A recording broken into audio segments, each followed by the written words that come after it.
নতুন দেশ করার সুযোগ কাজে লাগাতে গণতন্ত্রকে প্রাতিষ্ঠানিক রূপ দেওয়ার আহ্বান বেগম জিয়ার। পিআর পদ্ধতিতে নির্বাচন হলে ফ্যাসিবাদ পুনর্বাসনের শঙ্কা তারেক রহমানের। দেশ করতে জুলাই পদযাত্রা এনসিপির, ছাত্র জনতাকে সঙ্গে নিয়ে সনদ আদায়ের হুঁশিয়ারি, বিচার সংস্কার ও নতুন সংবিধানের দাবিতে অটল থাকার ঘোষণা। এটা বিস্ফোরার মতো প্রায় রিক্সা পরে গাড়ি পরে কোন রোগী নিয়ে এই রোড থেকে যাওয়ার মতো অবস্থা নাই। 10 থেকে 12 বছর আগে রাস্তাটা কাজ হয়েছে, তারপর থেকে এই রাস্তায় কোনো কাজই হয়নি। খানাখন্দে ভরা রাজধানীর বেশিরভাগ সড়ক, ঘটছে দুর্ঘটনা, বারবার অভিযোগেও টনক নড়ছে না কর্তৃপক্ষের। দুরবস্থার জন্য সেবা সংস্থাগুলো দায় চাপাচ্ছে একে অন্যের ঘাড়ে। খেলাপির বড় অংশ সরকারি ব্যাংকে হলেও আস্থা কমেনি গ্রাহকের। 9 মাসে ডিপোজিট সংগ্রহ 34,000 কোটি টাকা। সঠিক পথে পরিচালনার কারণেই হয়নি সংকট, সুশাসন নিশ্চিতের তাগিদ। এবং সমুদ্রগামী জাহাজ মালিকের দেশ হিসেবে প্রথমবার তালিকায় বাংলাদেশ। 102টি মাদার ভেসেল নিয়ে স্থান 35তম। বন্দরকে আরও সক্রিয় করার আশ্বাস কর্তৃপক্ষের।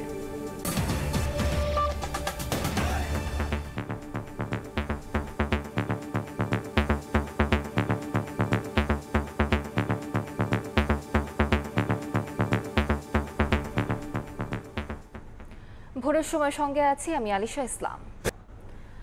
নতুন বাংলাদেশ গড়ার সুযোগ কাজে লাগাতে গণতান্ত্রিক ব্যবস্থাকে প্রাতিষ্ঠানিক রূপ দেওয়ার আহ্বান জানিয়েছেন বিএনপি চেয়ারপারসন বেগম খালেদা জিয়া। যে কোনো মূল্যে ঐক্য ধরে রাখারও আহ্বান জানান তিনি। জুলাই গণ অভ্যুত্থানের বর্ষপূর্তি উপলক্ষে আলোচনা সভায় দলের ভারপ্রাপ্ত চেয়ারম্যান তারেক রহমান পিআর পদ্ধতিতে নির্বাচন হলে ফ্যাসিবাদ পুনর্বাসনের শঙ্কা প্রকাশ করেন। আর মহাসচিব মির্জা ফখরুল ইসলাম আলমগীর বলেন, বিএনপিকে দোষারোপ করে কোনো ঐক্যের ডাক সফল হবে না। আহমেদ সালেহিনের রিপোর্ট। আমরা কি আমাদের বাবাদের ফেরত পাবো না? আমরা কি স্বাধীন দেশে স্বাধীনভাবে হাঁটতে পারবো না? বাবার সন্ধানে মেয়ের আকুতি ছুঁয়ে গেছে গোটা উপস্থিতিকে। বাদ যাননি তারেক রহমানও। শোকের আবহে চোখের পানি ঝরেছে তারও। আমার বাবা কত কষ্ট করে আমার নামটা লিখছে। জুলাইয়ের শোক ও স্বৈরাচার পতনের 1 বছর পূর্তির বিশেষ অনুষ্ঠানে অংশ নেন গণ অভ্যুত্থানে বিএনপি ও অঙ্গ সহযোগী সংগঠনের 734 জন শহীদ সদস্যের স্বজনরা। যুক্ত হন বিভিন্ন রাজনৈতিক দল, সুশীল সমাজ, বুদ্ধিজীবী সহ নানা শ্রেণী পেশার মানুষ। রাজধানীর শেরেবাংলা নগরে চীনমৈত্রী সম্মেলন কেন্দ্রে বিএনপি আয়োজন করে গণ অভ্যুত্থান 2024 জাতীয় ঐক্য ও গণতন্ত্রের পথে অভিযাত্রা শীর্ষক আলোচনা সভা এবং শহীদ পরিবারের সম্মানে বিশেষ অনুষ্ঠানের ছাত্র জনতার, যেখানে ভার্চুয়ালি বক্তব্য রাখেন বিএনপি চেয়ারপারসন বেগম খালেদা জিয়া। বলেন, বাংলাদেশকে নতুন করে গড়ার সুযোগ তৈরি হয়েছে। শহীদদের রক্ত যেন বৃথা না যায়, তাই গণতান্ত্রিক ব্যবস্থাকে আবার প্রাতিষ্ঠানিক রূপ দিতে হবে জানিয়ে বিএনপি নেত্রী বলেন, শহীদ ও গুম খুনের তালিকা প্রকাশ করতে হবে, দ্রুত বিচার করতে হবে হত্যাকারীদের। গুম খুন বিচার, বহির্ভূত হত্যার শিকার যারা হয়েছেন তাদের তালিকা প্রস্তুত করতে হবে। আমাদের সামনে যে সুযোগ সৃষ্টি হয়েছে নতুন করে গণতান্ত্রিক ব্যবস্থাকে প্রাতিষ্ঠানিক রূপ দেওয়ার, তা আমাদের দ্রুত সম্পন্ন করতে হবে। অনুষ্ঠানে যুক্তরাজ্য থেকে ভার্চুয়ালি বক্তব্য দেন দলের ভারপ্রাপ্ত চেয়ারম্যান তারেক রহমান। বলেন, সব রাজনৈতিক দলই নির্বাচন চায়, তবে সংখ্যানুপাতিক পদ্ধতিতে নির্বাচন হলে ফ্যাসিবাদ পুনর্বাসনের শঙ্কা প্রকাশ করেন তিনি। সংখ্যানুপাতিক নির্বাচনী ব্যবস্থার আড়ালে পুনরায় দেশের রাজনীতিতে নিজেদের অজান্তেই পতিত পরাজিত পলাতক ফ্যাসিস্ট অপশক্তির পুনর্বাসনের পথ সুগম করে দেওয়া হচ্ছে কিনা, এই বিষয়টিও আমাদের প্রত্যেকের অত্যন্ত সিরিয়াসলি ভাবা দরকার। নিত্য নতুন ইস্যু যদি আমরা সামনে নিয়ে আসতে থাকি, এর সুযোগে ষড়যন্ত্রকারীরা আবারও মাথা চাড়া দেওয়ার সুযোগ পাবে। আলোচনা সভায় বিএনপি মহাসচিব মির্জা ফখরুল ইসলাম আলমগীর বলেন, বিএনপিকে দোষারোপ করে ঐক্যের ডাক সহায়ক নয়। রিফর্ম সংস্কার কথা তো আমরা বলেছি আগে, এখন অত্যন্ত সুচতুরভাবে একটা প্রোপাগান্ডা চালানো হচ্ছে যে বিএনপি সংস্কার মানছে না বলেই দেরি হচ্ছে। অনুরোধ করব যে দয়া করে তারা এই বিষয়গুলো একটু ভালো করে দেখেন যে আমাদের 31 দফায় কি ছিল, এখন কি আছে। জুলাই আগস্ট গণ অভ্যুত্থানের বর্ষপূর্তি উপলক্ষে এই বিশেষ অনুষ্ঠানের মাধ্যমে শুরু হলো আগামী 5ই আগস্ট পর্যন্ত 36 দিন ব্যাপী বিএনপির কর্মসূচি। আহমেদ সালেহিন, সময় সংবাদ, ঢাকা। এদিকে জুলাই গণ অভ্যুত্থান স্মরণে বিএনপি আয়োজিত আলোচনা সভায় যোগ দিয়ে নৃশংসতা বিচারের দাবি জানিয়েছেন শহীদ পরিবার ও আহতরা। এছাড়া গুম ও বিচার বহির্ভূত হত্যাকাণ্ডের শিকার পরিবারগুলো বিচার না পাওয়ায় ক্ষোভ জানিয়েছে। এতে অংশ নিয়ে আবারও জাতীয় ঐক্যের আহ্বান জানিয়েছে জামায়াতে ইসলামী, এনসিপি সহ বিভিন্ন রাজনৈতিক দল। শাতিলা শারমিনের রিপোর্ট। আমার ছেলে রক্তের বিনিময়ে যারা এই দেশ গড়ছে তারা তো আমাদের খোঁজ এখনই নেয় না। কোনো আমরা বিচার এই পর্যন্ত দেখতে পাই না। আমার ছেলেকে হারিয়ে একেবারে একা নিঃস্ব। বৈষম্য বিরোধী ছাত্র আন্দোলন করছি, কিন্তু বৈষম্যের শিকার আমরা আহতরা। স্বজন হারানোর বেদনার সঙ্গে ভবিষ্যতের চিন্তায় আতঙ্কিত নির্যাতিত পরিবারগুলো। জাতির আমূল নাড়া দিয়ে যাওয়া গৌরবের জুলাই গণ অভ্যুত্থানের বর্ষপূর্তিতে মঙ্গলবার রাজধানীর চীন মৈত্রী সম্মেলন কেন্দ্রে শহীদ পরিবারের সম্মানে বিশেষ আলোচনা সভা জাতীয় ঐক্য ও গণতান্ত্রিক অভিযাত্রার আয়োজন করে বিএনপি। জাতীয় ঐক্যের ডাক দিয়ে বিএনপির জুলাই গণ অভ্যুত্থান নিয়ে যে দীর্ঘ কর্মসূচি, তার প্রথম দিনে দেশজুড়ে এসেছিলেন শহীদ পরিবার এবং আহতরা। তাদের একটাই দাবি, এই নৃশংসতম নির্যাতনের এবং হত্যার বিচারের মুখোমুখি হোক অপরাধীরা।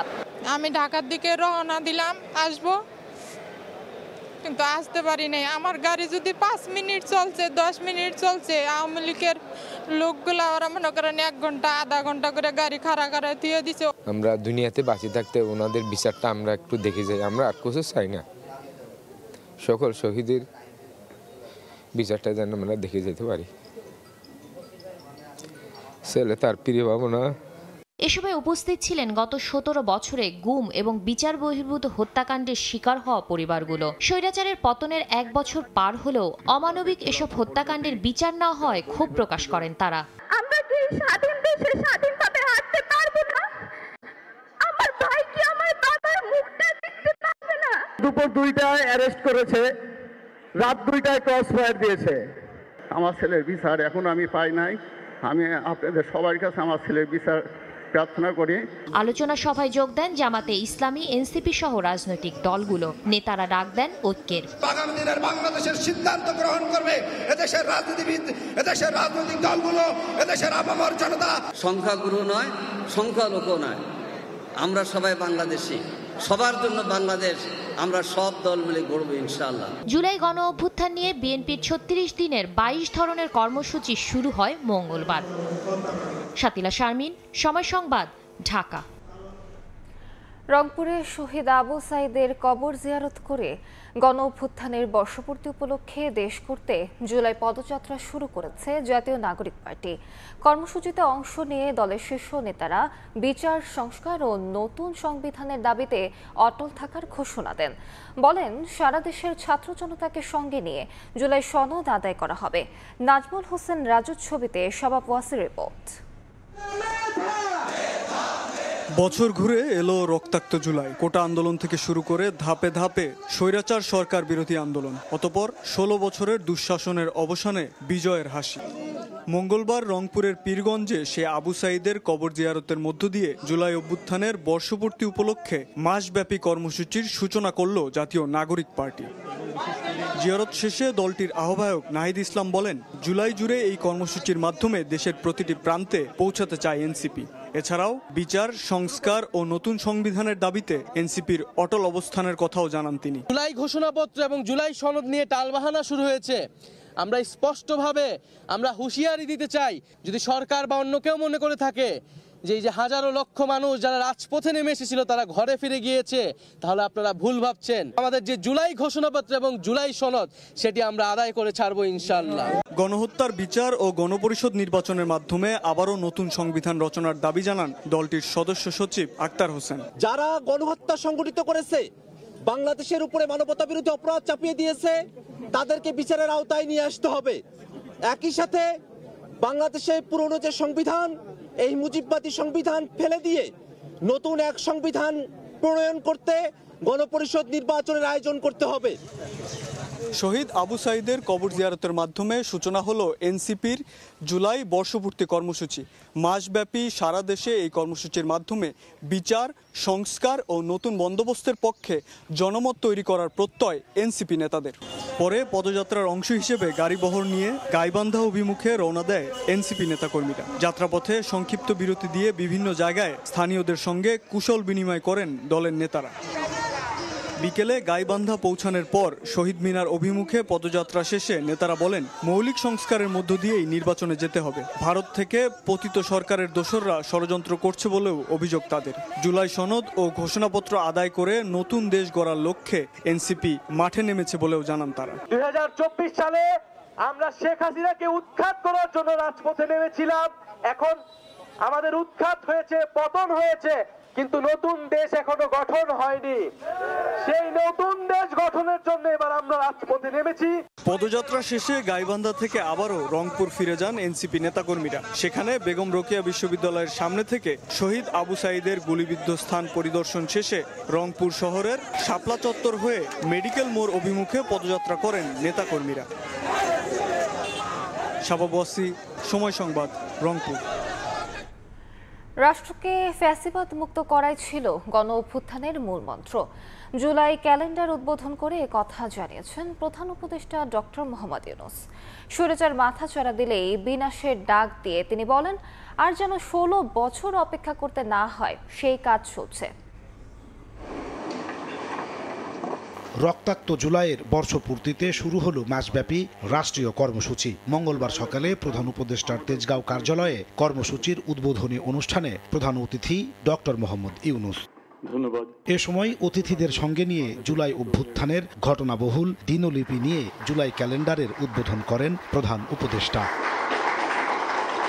পরে জাতীয় বিশ্ববিদ্যালয়ের 3 শিক্ষার্থীর হাতে শিক্ষাবৃত্তি তুলে দেন ডক্টর ইউনূস। জুলাই অভ্যুত্থানের ঘটনাবলী নিয়ে প্রদর্শন করা হয় প্রামাণ্য চিত্র।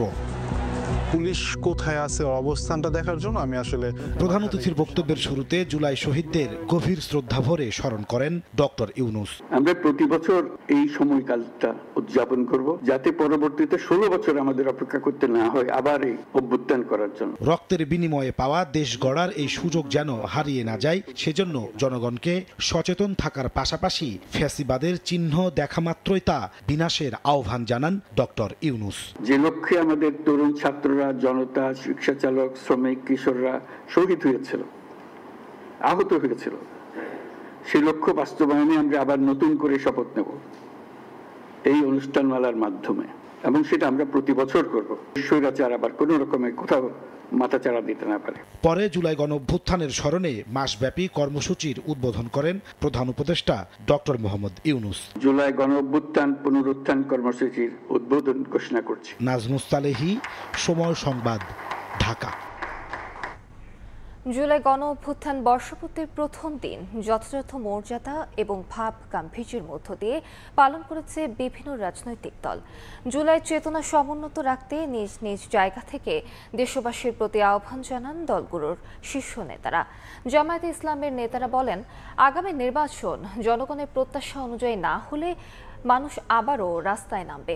দ্রুত জুলাই সনদ ঘোষণা ও গণহত্যাকারীদের বিচার নিশ্চিত করার দাবি করেন এবি পার্টি ও গণ অধিকার পরিষদের নেতারা। জুলাই গণঅভ্যুত্থানের বর্ষপূর্তির প্রথম দিনে নানা উদ্যোগ গ্রহণ করে বিভিন্ন রাজনৈতিক দল। গণঅভ্যুত্থানে প্রথম শহীদ আবু সাঈদের কবর জিয়ারত করেন রংপুরের জামায়াত ইসলামের নেতাকর্মীরা। এদিন মাসব্যাপী কর্মসূচির অংশ হিসেবে রাজধানীর পুরানা পল্টনে জুলাই বিপ্লবের শহীদ ও আহতদের জন্য দোয়া অনুষ্ঠানের আয়োজন করে বাংলাদেশ জামায়াত ইসলামী। প্রধান অতিথির বক্তব্যে দলটির নায়েবে আমির সৈয়দ আব্দুল্লাহ মোহাম্মদ তাহের বলেন, সংস্কার ও বিচার দৃশ্যমান না হয় অনেকে জুলাইয়ের সফলতা নিয়ে শঙ্কিত। কারো কারো মনে বেশ সংশয় তৈরি হয়েছে যে কি এই আন্দোলন ব্যর্থ হয়ে গেল কিনা। আগামী নির্বাচন সুস্থ হইতে হবে, সঠিক হইতে হবে, নিরপেক্ষ হইতে হবে, লেভেল প্লেইং ফিল্ড পূর্বান্নেই এটাকে নির্ধারণ করতে হবে, নিশ্চিত করতে হবে। এদিকে জাতীয় প্রেস ক্লাবে এবি পার্টি আয়োজিত জুলাই গণঅভ্যুত্থানের 36 দিন উদযাপনের উদ্বোধনী অনুষ্ঠানে দ্রুতই জুলাই সনদ ঘোষণার আহ্বান জানান আমার দেশ সম্পাদক মাহমুদুর রহমান। জুলাই শহীদদের ভুলে গেলে আমাদের তো অস্তিত্বই থাকবে না, জাতি হিসেবে আমরা অস্তিত্বহীন হয়ে পড়ব। নতুন এক বাংলাদেশের রূপান্তরের পক্ষে আমরা সাধারণ জনতার জোটে আমরা বিশ্বাসী। ঢাকার রিপোর্টার্স ইউনিটিতে জুলাই গণঅভ্যুত্থানের বর্ষপূর্তির আলাদা অনুষ্ঠানে যোগ দিয়ে গণ অধিকার পরিষদের সভাপতি নুরুল হক নূর গণহত্যার বিচারে জোর দেন। বলেন, উপদেষ্টা পরিষদ পুনর্গঠন করে রাষ্ট্র সংস্কারের জন্য অবিলম্বে জুলাই সনদ ঘোষণা করা প্রয়োজন। এই জুলাইকে মানুষকে ভুলতে দেওয়া যাবে না। জুলাই বিভাজন নয়, জুলাই আমাদের ঐক্যের প্রতীক। গত 1 বছরের সরকারের প্রতি আমাদের যে প্রত্যাশা ছিল, সেখানে আমরা বড় রকমের ধাক্কা খেয়েছি। এদিকে জুলাই গণঅভ্যুত্থানে প্রাণ হারানোদের রুহের মাগফিরাত এবং আহতদের দ্রুত সুস্থতা কামনা করে জাতীয় মসজিদ বাইতুল মোকাররমে বিশেষ দোয়ার আয়োজন করে ইসলামিক ফাউন্ডেশন। শফিক মুন্সি, সময় সংবাদ, ঢাকা। 24-এর রক্তাক্ত জুলাইয়ে সরকারি চাকরিতে বৈষম্য বিলোপের লড়াইয়ে নেমেছিল শিক্ষার্থীরা। পুরো জুলাই মাস জুড়ে মাঠে সক্রিয় ছিলেন তারা। জেনে আসবো জুলাইয়ের এই দিনের ঘটনা প্রবাহ। মাইমুনা হায়দার চৌধুরীর প্রতিবেদন। পূর্ব ঘোষণা অনুযায়ী 2রা জুলাই বৈষম্য বিরোধী ছাত্র আন্দোলনের ব্যানারে সংগঠিত হতে থাকেন শিক্ষার্থীরা। আষাঢ়ের ভর দুপুর ঢাকা বিশ্ববিদ্যালয় কেন্দ্রীয় গ্রন্থাগারের সামনে থেকে মিছিল নিয়ে শিক্ষার্থীরা এগোতে থাকেন নীলক্ষেতের দিকে। চোখে মুখে অধিকার আদায়ের শপথ আর কণ্ঠে দীপ্ত স্লোগান। বৃষ্টি উপেক্ষা করে নীলক্ষেত, সায়েন্স ল্যাব ও বাটা সিগন্যাল মোড় ঘুরে শাহবাগে গিয়ে থামে মিছিলটি। এরপর দাবি আদায়ে শাহবাগ মোড় অবরোধ করেন তারা। ঘণ্টাব্যাপী পালিত হয় অবরোধ কর্মসূচি। 2রা জুলাই বিকেলে ঢাকা আরিচা মহাসড়ক অবরোধ করেন জাহাঙ্গীরনগর বিশ্ববিদ্যালয়ের শিক্ষার্থীরা। বৃষ্টি উপেক্ষা করে দিনভরই দাবি আদায়ের লড়াইয়ে মাঠে সক্রিয় ছিলেন শিক্ষার্থীরা। মাইমুনা হায়দার চৌধুরী, সময় সংবাদ, ঢাকা। 2018 সালের জাতীয় নির্বাচনে অনিয়মের মামলায় আদালতে 164 ধারায় স্বীকারোক্তিমূলক জবানবন্দি দিয়েছেন সাবেক সিইসি KM নুরুল হুদা। মঙ্গলবার বিকেলে ঢাকা অতিরিক্ত চিফ মেট্রোপলিটন ম্যাজিস্ট্রেট জিয়াউদুর রহমানের খাস কামরায় জবানবন্দি রেকর্ড করা হয়। পরে তাকে কারাগারে পাঠানোর আদেশ দেন আদালত। 2 দফা রিমান্ড শেষে মঙ্গলবার ঢাকার চিফ মেট্রোপলিটন ম্যাজিস্ট্রেট আদালতে নেওয়া হয় সাবেক প্রধান নির্বাচন কমিশনার KM নুরুল হুদাকে। বিকেল 5টায় ঢাকার অতিরিক্ত চিফ মেট্রোপলিটন ম্যাজিস্ট্রেট জিয়াউদুর রহমানের খাস কামরায় শুরু হয় জবানবন্দি গ্রহণ। ম্যাজিস্ট্রেটের কাছে জাতীয় নির্বাচনে অনিয়ম ও পক্ষপাতিত্বের অভিযোগ দায়ের করা মামলায় স্বীকারোক্তিমূলক জবানবন্দি দেন নুরুল হুদা। জবানবন্দি রেকর্ড শেষে তাকে কারাগারে পাঠানোর নির্দেশ দেন আদালত। তদন্তকারী কর্মকর্তার কাছে তিনি নিজেই স্বীকারোক্তিমূলক জবানবন্দি দেওয়ার বিষয়ে ইচ্ছা পোষণ করেন, তার কারণে তাকে আদালতে নিয়ে আসা হয় এবং সেখানে তিনি নিজের স্বইচ্ছায় তিনি তার এই একাদশ জাতীয় সংসদ নির্বাচনের বিষয়ে তার সবকিছু বিষয়ে তিনি তার স্বীকারোক্তিমূলক জবানবন্দি দেন। গত 22 জুন উত্তরার নিজ বাসভবনে একদল জনতার হামলার শিকার হন সাবেক এই সিইসি। পরে তাকে পুলিশের কাছে সোপর্দ করা হয়। 2014, 2018 ও 2024 সালে নির্বাচনে অনিয়ম ও পক্ষপাতিত্বের অভিযোগে সাবেক প্রধান নির্বাচন কমিশনার কাজী রকিবউদ্দিন আহমদ, KM নুরুল হুদা ও কাজী হাবিবুল আওয়াল সহ 11 জনের বিরুদ্ধে শেরেবাংলা নগর থানায় মামলা করেছে বিএনপি। শফিকুজ্জামান রুবেল, সময় সংবাদ, ঢাকা। স্থানীয় নয়, ফেব্রুয়ারি থেকে এপ্রিলের মধ্যে জাতীয় নির্বাচনের লক্ষ্যেই প্রস্তুতি নিচ্ছে নির্বাচন কমিশন। মঙ্গলবার প্রধান নির্বাচন কমিশনার AMM নাসির উদ্দিন সাংবাদিকদের জানান, প্রধান উপদেষ্টার সঙ্গে তার সৌজন্য সাক্ষাতে ভোট নিয়ে আলোচনা হলেও নির্দিষ্ট কোনো দিনক্ষণ ঠিক হয়নি। এছাড়া সুষ্ঠু এবং নিরপেক্ষ ভোট আয়োজনে সরকার এবং ইসি প্রতিশ্রুতিবদ্ধ বলেও জানান সিইসি। এদিকে সাবেক 2 সিইসির গ্রেফতারের বিষয়ে মন্তব্য করতে নারাজ AM নাসির উদ্দিন। গেল 26 জুন সন্ধ্যায় প্রধান উপদেষ্টার সঙ্গে সৌজন্য সাক্ষাৎ করতে তার সরকারি বাসভবনে যান প্রধান নির্বাচন কমিশনার AMM নাসির উদ্দিন। এরপর অসুস্থতার কারণ দেখিয়ে সরকারি ছুটি সহ 4 দিন পর মঙ্গলবার অফিসে আসেন সিইসি। এরপরই গণমাধ্যমের কৌতূহলের অবসান হয়। দুপুরে সাংবাদিকদের সঙ্গে আলাপকালে সিইসি বলেন, প্রধান উপদেষ্টার সঙ্গে ছিল নেহাত সৌজন্য সাক্ষাৎ, তবে জাতীয় নির্বাচনের প্রস্তুতি নিয়ে কথা হয়েছে বলেও জানান সিইসি। উনি যেটা জানতে চেয়েছেন যে উনি একটা free, fair and credible election জাতিকে উপহার দিতে চান। আমাদের প্রস্তুতি আছে কিনা নির্বাচনের তারিখ নিয়ে কোনো আলোচনা হয়নি, ওটাকে আমার উদ্দেশ্য ছিল না। নির্বাচনের তারিখ এবং শিডিউল আপনারা যথাসময়ে পাবেন। জানতে পারবেন এবং ইলেকশন কমিশন থেকেই জানতে পারবেন। জানান সরকারের কমিটমেন্ট অনুযায়ী ফেব্রুয়ারি থেকে এপ্রিলের মধ্যে জাতীয় নির্বাচনের প্রস্তুতিতে কাজ করছে ইসি। সুষ্ঠু ও নিরপেক্ষ নির্বাচনে সরকার আন্তরিক বলেও জানান নাসিরউদ্দিন। আমাদের ফোকাস এই মুহূর্ত পর্যন্ত জাতীয় নির্বাচনকে কেন্দ্র করে নিয়েছি। 15 ফেব্রুয়ারির কথা আসছে, এর আগে উনি এপ্রিলের কথা আসছে। ওর মধ্যে ওই দুইটা টাইম ফ্রেমকে সামনে রেখে আমরা প্রস্তুতি। নির্বাচন কমিশন পুনর্গঠনের দাবির প্রশ্নে সিএসি বলেন, জোর করে চেয়ারে বসেনি কমিশন। আমরা তো কোনো উড়ে এসে জুড়ে বসে নাই তো, আমরা তো অগাস্ট বিপ্লবের পরের ফসল। কাউসারা চৌধুরী কুমু, সময় সংবাদ, ঢাকা। ভোরের সময় আরো থাকছে। নওগাঁয় চিকিৎসক ছাড়া চলছে ক্লিনিক, আবাসিক ভবনে রমরমা ব্যবসা। 68 প্রতিষ্ঠানকে কালো তালিকাভুক্ত করলেও থেমে নেই কার্যক্রম, শিগগিরই ব্যবস্থা নেওয়ার আশ্বাস। জুলাইয়ের প্রথম দিনে নতুন কমিটির আত্মপ্রকাশ হলো অভ্যুত্থানে নেতৃত্ব দেয়া বৈষম্য বিরোধী ছাত্র আন্দোলনের। মঙ্গলবার দুপুরে কেন্দ্রীয় শহীদ মিনারে নতুন কমিটি ঘোষণা করে ইশতেহার তুলে ধরেন সংগঠনের সভাপতি রিফাত রশিদ। সংস্কারের আগে নির্বাচন করতে চাইলে প্রতিহতের হুঁশিয়ারি দেন নেতারা। 1 জুলাই কেন্দ্রীয় শহীদ মিনারে আত্মপ্রকাশ করল অভ্যুত্থানের নেতৃত্ব দেয়া সংগঠনের নতুন কমিটি। লিয়াজো কমিটি, আর্থিক স্বচ্ছতা তদন্ত এবং জুলাই শোক ও স্মৃতি উদযাপন কমিটি নামে এই 3 কমিটি এগিয়ে নিয়ে যাবে সংগঠন। আর্থিক অনিয়মের অভিযোগ তদন্তে সাধারণ সম্পাদকের নেতৃত্বে একটি কমিটি কাজ করবে। কমিটি 15 দিনের মধ্যে প্রতিবেদন জানাবে। ততদিন সব সাংগঠনিক কার্যক্রম স্থগিত থাকবে। স্বচ্ছতা তদন্ত কমিটি 15 কার্য দিবসের ভেতর একটি শ্বেতপত্র প্রকাশ করবে এবং এই কমিটি তদন্ত যে কদিন চলমান থাকবে এবং তদন্ত চলাকালীন সময়ে বৈষম্য বিরোধী ছাত্র আন্দোলনের সকল ইউনিটের সাংগঠনিক কার্যক্রম স্থগিত থাকবে। সংগঠনের ইশতেহার পাঠ করেন সভাপতি। প্রতিশ্রুতি অনুযায়ী জুলাই ঘোষণাপত্র প্রকাশ, জুলাই সনদের সাংবিধানিক ভিত্তি নিশ্চিত করা, আহত ও নিহতদের রাষ্ট্রীয় স্বীকৃতি এবং বিচারের দাবি জানানো হয়। সংস্কারের আগে নির্বাচন করতে চাইলে প্রতিহতের ঘোষণা দেন সভাপতি রিফাত রশিদ। 90 যে আমরা দেখেছিলাম গণ অভ্যুত্থানকে ব্যর্থ করার জন্য রাজনৈতিক দলগুলো বিভিন্ন ধরনের নীতিমালা দাবি দেওয়া উত্থাপন করে পরবর্তী সংসদে সেটিকে আসলে হাওয়ায় মিলিয়ে দিয়েছিল, উড়িয়ে দিয়েছিল, ধ্বংস করে দিয়েছিল। সেই চক্রান্ত আমরা ভণ্ডুল করে দেব এবং গণসার্বভৌমত্বের ভিত্তিতে নতুন একটি গণতান্ত্রিক রাষ্ট্র ও সংবিধানের রাজনীতি আমরা বেগবান করব। সংস্কার ব্যতীত জুলাই গণ অভ্যুত্থান পরবর্তী সময়ে কোনো প্রকার নির্বাচনের সুযোগ নেই। যদি কেউ নির্বাচন করতে চায়, বাংলাদেশের ছাত্র জনতার রক্তের সাথে তারা বেইমানি করবে এবং আমরা সেটি প্রতিরোধের ঘোষণা দিচ্ছি। বৈষম্য বিরোধী আন্দোলনের খসড়া কমিটি পরে পূর্ণাঙ্গ কমিটিতে রূপ দিয়ে কার্যক্রম চালানো হবে বলে জানানো হয়। সংস্কার বাস্তবায়নের পথ পদ্ধতি নিশ্চিত করতে হবে। সানবীর রূপল, সময় সংবাদ, ঢাকা। 31 জুলাইয়ের মধ্যে জুলাই সনদ ঘোষণা না হলে কফিন মিছিল করে সচিবালয় ঘেরাওয়ের হুঁশিয়ারি দিয়েছে ইনকিলাব মঞ্চ। মঙ্গলবার বিকেলে রাজধানীর শাহবাগ থেকে যমুনা অভিমুখে লাল মার্চ করে সংগঠনটি।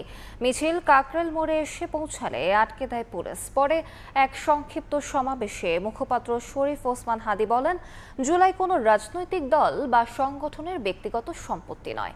এই আন্দোলনের স্বীকৃতি সরকারকেই দেওয়ার দাবি জানায় ইনকিলাব মঞ্চ।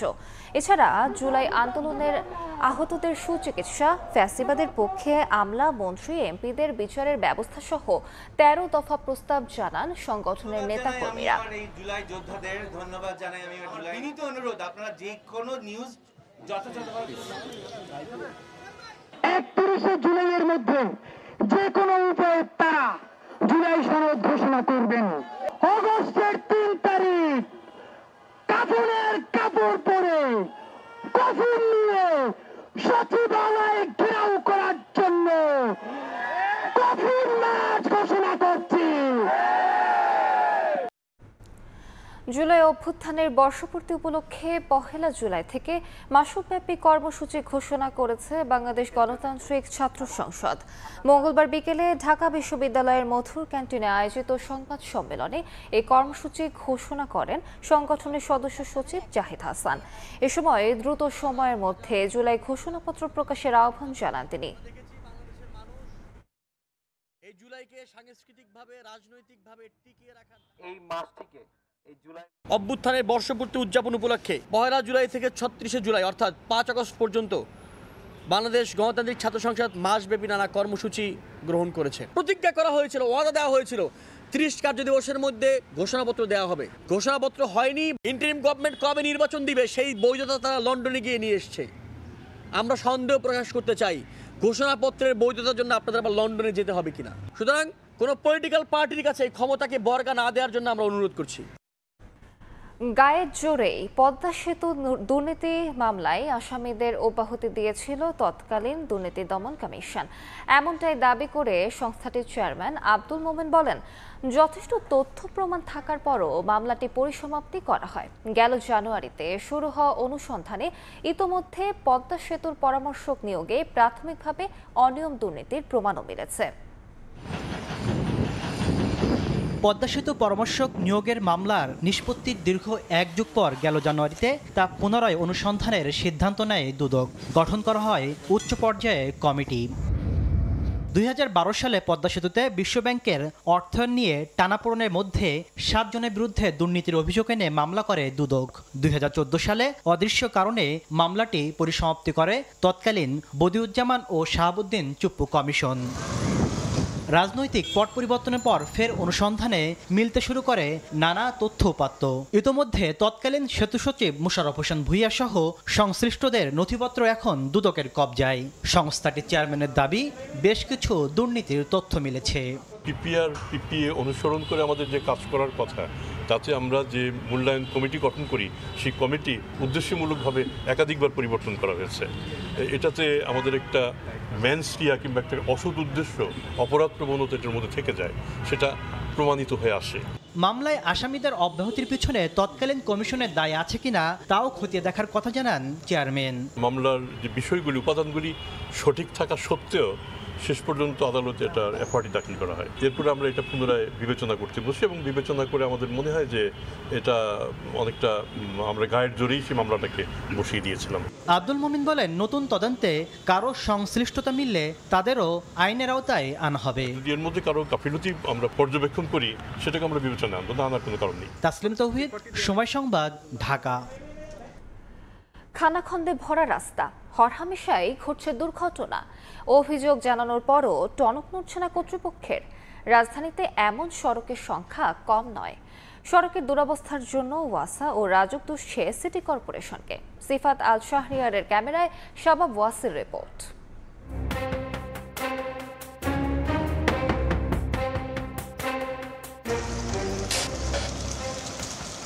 রাজধানীর 100 ফিট এলাকা 8 বছর ধরে মুদির দোকান চালাচ্ছেন রাসেল খান।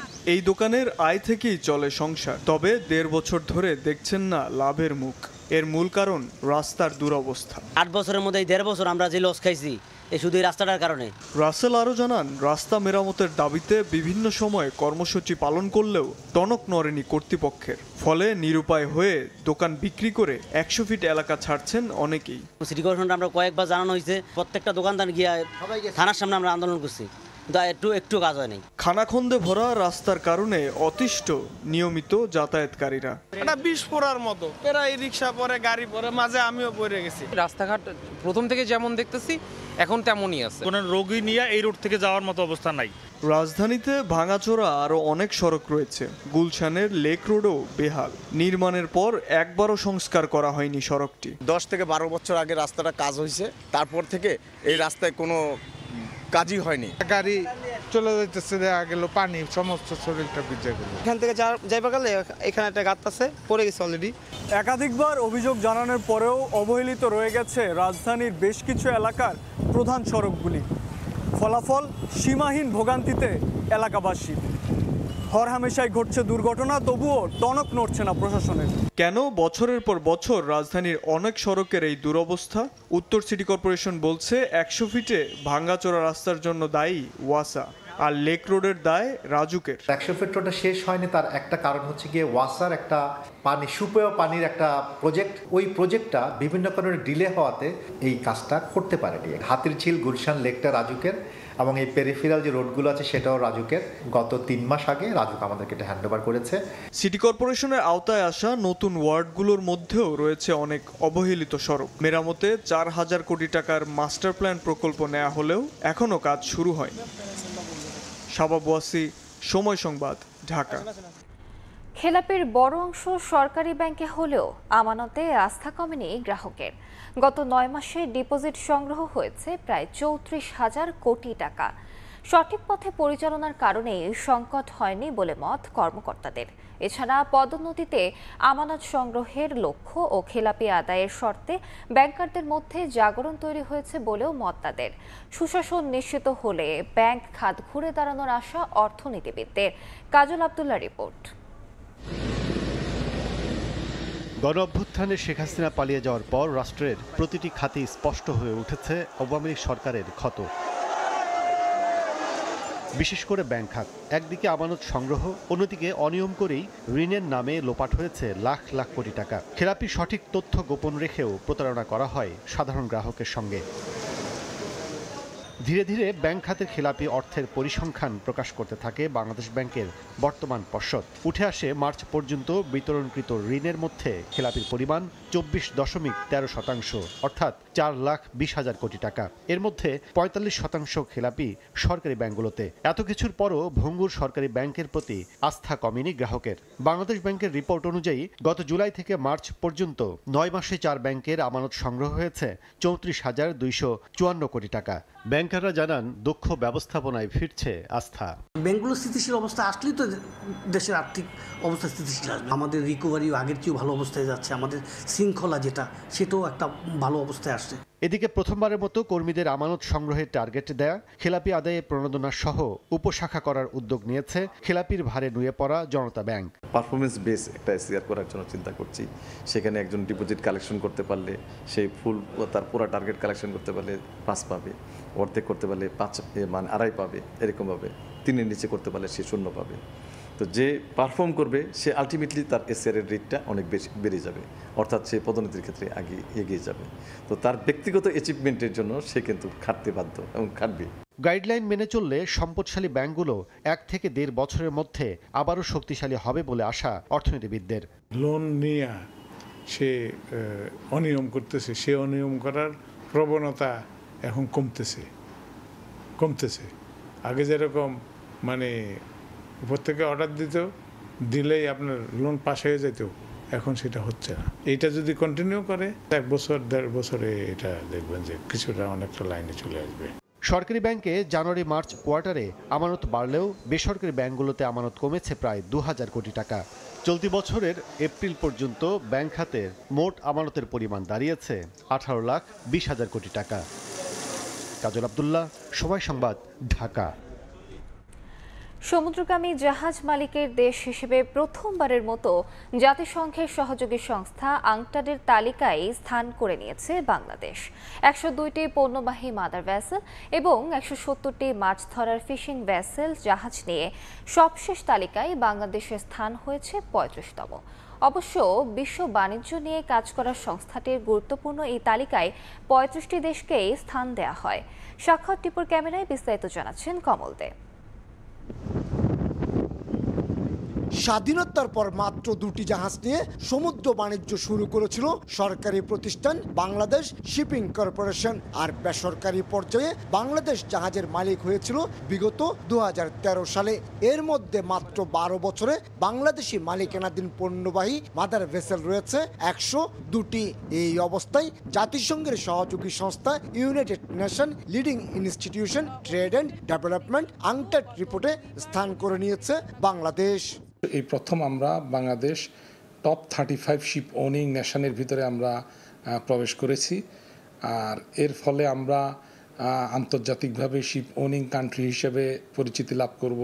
আংটাডের তালিকা অনুযায়ী বিশ্ব সমুদ্র বাণিজ্যে 0.2% হিস্সা রয়েছে বাংলাদেশের মালিকানাধীন জাহাজগুলোর। এসব জাহাজ দিয়ে প্রতি বছর 52,57,000 মেট্রিক টন পণ্য বহন করা হয়। মূলত চট্টগ্রাম বন্দরকে কেন্দ্র করেই গড়ে উঠছে দেশীয় মালিকানাধীন জাহাজের হাজার কোটি টাকার এই বাণিজ্য।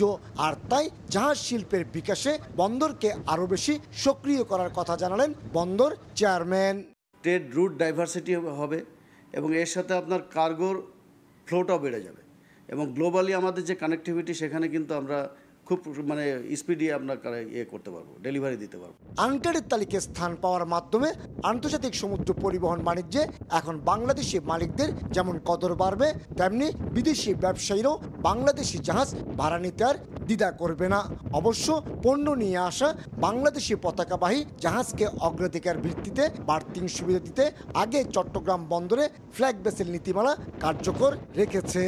বর্তমানে আমাদের ফ্ল্যাগশিপ বাংলাদেশের জাহাজ যারা ক্যারিয়ার আছে সেই সমস্ত জাহাজ প্রাধিকার ভিত্তিতে বন্দরে বার্থিং পায়। যদি আরও জাহাজ যুক্ত হয় সেই ক্ষেত্রে তারা আরও এই সুযোগ সুবিধা পাবে। তবে বাংলাদেশি মালিকানাধীন হলো বর্তমানে 6টি জাহাজ বাংলাদেশি পতাকার পরিবর্তে বিদেশি পতাকা নিয়ে পণ্য পরিবহন করছে বলে উল্লেখ করা হয়েছে আংটারের রিপোর্টে।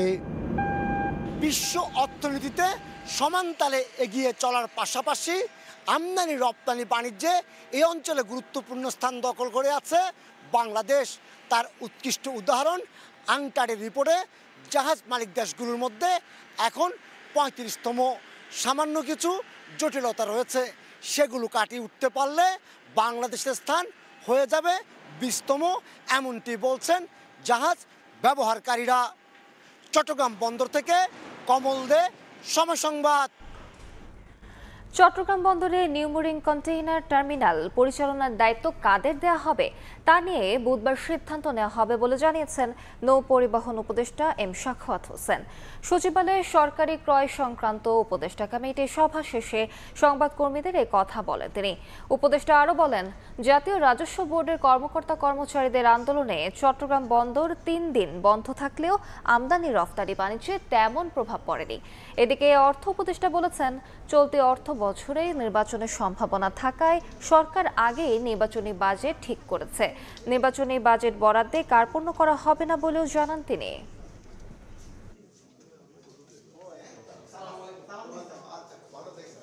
পোর্ট অ্যাকচুয়ালি বন্ধ ছিল না, পোর্টে যে অবস্থা ছিল 3-4 দিন একটা অলরেডি যেগুলি এক্সপোর্ট হওয়ার কথা ওগুলো ঢুকে গেছিল, জাহাজীকরণ বাকি ছিল। কাজে ওইটাতে কোনো এফেক্ট হয়নি 3 দিন। যেটা এফেক্ট হয়েছে সেটা হচ্ছে এই জাহাজীকরণের পরে যেগুলো ভিতরে যাওয়ার কথা কাস্টম চেকিংয়ের পরে সেগুলোতে এফেক্ট হয়েছে। সিদ্ধান্ত হচ্ছে এখন যেটা আছে এটা বন্দর ডিসাইড করে কারা করবে, ডিপিএম 6 মাসের জন্য। চট্টগ্রাম বন্দরে কন্টেইনার হ্যান্ডলিং করার জন্য একটা আমাদের ইস্যু আছে, সেটা আমরা করছি, কারণ কন্টেইনার হ্যান্ডলিংয়ের ব্যাপারে একটু ইস্যু হচ্ছে। নির্বাচনের জন্য অর্থ যা বরাদ্দ দেওয়া হয়েছে এবং নির্বাচনের অর্থ যা দেওয়া হয় সেটা কোনো আমরা কার্পণ্য করব না।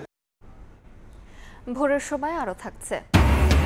দখল দূষণে মৃতপ্রায় রাজশাহী অঞ্চলের নদীগুলো 40টি সরু খালে পরিণত, বেদখল পারও ড্রেজিং এর মাধ্যমে পুনরুজ্জীবিত করার আশ্বাস কর্তৃপক্ষের। চিকিৎসক ছাড়াই চলছে ক্লিনিক ও ডায়াগনস্টিক সেন্টার। নওগাঁয় আবাসিক ভবন ভাড়া নিয়ে বড় সাইনবোর্ড ও ব্যানার টাঙিয়ে যত্রতত্র গড়ে উঠেছে এমন অসংখ্য প্রতিষ্ঠান, অথচ অনেক প্রতিষ্ঠানের নেই বৈধ লাইসেন্স। স্বাস্থ্য বিভাগ জেলার 68টি প্রতিষ্ঠানকে অবৈধ হিসেবে তালিকাভুক্ত করলেও বছরের পর বছর তারাও নির্বিঘ্নে ব্যবসা চালিয়ে যাচ্ছে। চিকিৎসকরা বলছেন, এসব মানহীন প্রতিষ্ঠানে প্রতিনিয়ত প্রতারণার শিকার হচ্ছেন রোগীরা। রকিবুল ইসলামের ছবিতে এমআর রকি রিপোর্ট।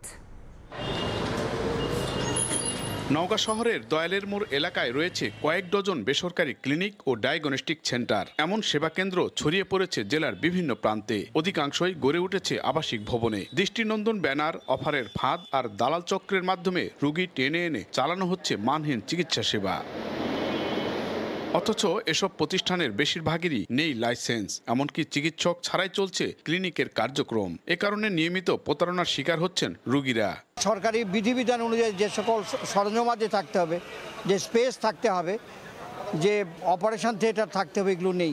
একটা ক্লিনিকে গেলেই মনে করেন তাবা ওদের পরিচালনা যেটা আছে সেখানেই লিখবে, অন্য কোথাও যদি টেস্ট করা হয় একটু কমে পাওয়া যায়, কিন্তু ওটা আর ওদের কাছে ভালো হয় না। ক্লিনিক মালিক সমিতি বলছে, রহস্যজনক কারণে এসব মানহীন প্রতিষ্ঠান বন্ধ হচ্ছে না, এতে বাড়ছে স্বাস্থ্য ঝুঁকি।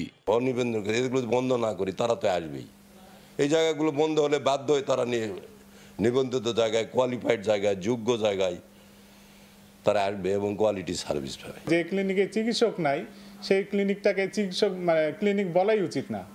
তা আমাদের নওগাঁ জেলায় বেশিরভাগ ক্লিনিকে কোনো চিকিৎসকের পদায়ন থাকে না, তার কোনো চিকিৎসক নিয়োগ দেয় না, কোনো ডিউটি ডাক্তার নাই, অথচ অপারেশন হরদম হচ্ছে। তবে শিগগিরই কঠোর ব্যবস্থা নেওয়ার আশ্বাস সিভিল সার্জনের। প্রশাসনকে তালিকা দিয়েছি, অনুরোধ করেছি, তারা আমাকে বলেছে যে তারা সহযোগিতা করবে। তাদের যদি সহযোগিতা পাই আমরা এদেরকে স্থায়ীভাবে বন্ধ করে দিতে পারবো। নওগাঁ ক্লিনিক মালিক সমিতির নিবন্ধিত সদস্য সংখ্যা 278টি স্বাস্থ্যসেবা প্রদানকারী প্রতিষ্ঠান। নেই অবকাঠামো, নেই চিকিৎসক, বাসা বাড়ি ভাড়া নিয়ে রীতিমতো খুলে বসা হয়েছে ক্লিনিক ও ডায়াগনস্টিক সেন্টার। জেলা স্বাস্থ্য বিভাগ বলছে এই মুহূর্তে জেলায় 297টি ক্লিনিক ও ডায়াগনস্টিক সেন্টারের নিবন্ধন রয়েছে। এর বাইরে আরও অন্তত 68টি ক্লিনিক ও ডায়াগনস্টিক সেন্টার রয়েছে যাদের কোনো কাগজপত্রই নেই। রমরমা এই কারবারে সাধারণ মানুষ প্রতারিত হচ্ছে। এমআর রকি, সময় সংবাদ, নওগাঁ। তুলে ফেলা হচ্ছে যমুনা সেতুর ওপর পরিত্যক্ত রেল লাইন। সেতুর পূর্ব পাড় থেকে এই রেল লাইন তোলার কাজ শুরু করেছে রেলওয়ে বিভাগ। তুলে ফেলার পর সেই জায়গাটুকু সড়ক লেনে যোগ করে প্রস্তুতের দাবি যাত্রী ও চালকদের। পরীক্ষা নিরীক্ষার পর সেতুর 2 লেন প্রশস্ত করার পরিকল্পনা রয়েছে বলে জানিয়েছে সেতু কর্তৃপক্ষ। রিঙ্কু কুন্ডুর রিপোর্ট, ছবি তুলেছেন অমৃত সেন। 1998 সালের 23 জুন চালু হয় যমুনা সেতু।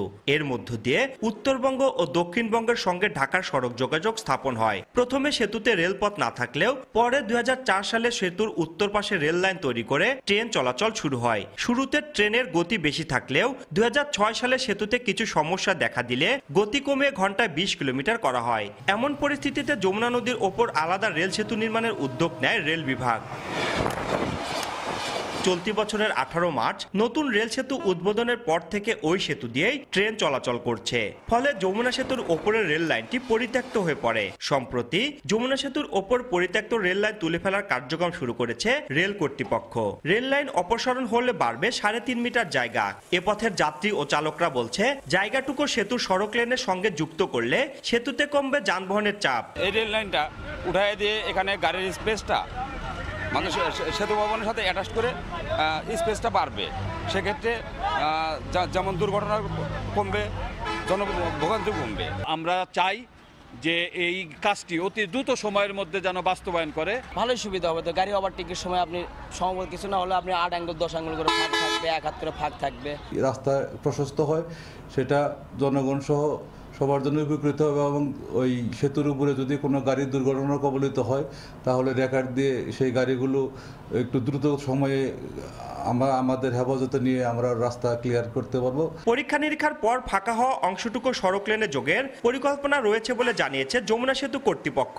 রেলওয়ে তাদের রেল ট্র্যাক তুলে নিচ্ছে, পাশাপাশি আমাদেরও সেতুর যে সড়ক লেন 2 দিকে প্রশস্ত করার একটা পরিকল্পনা রয়েছে।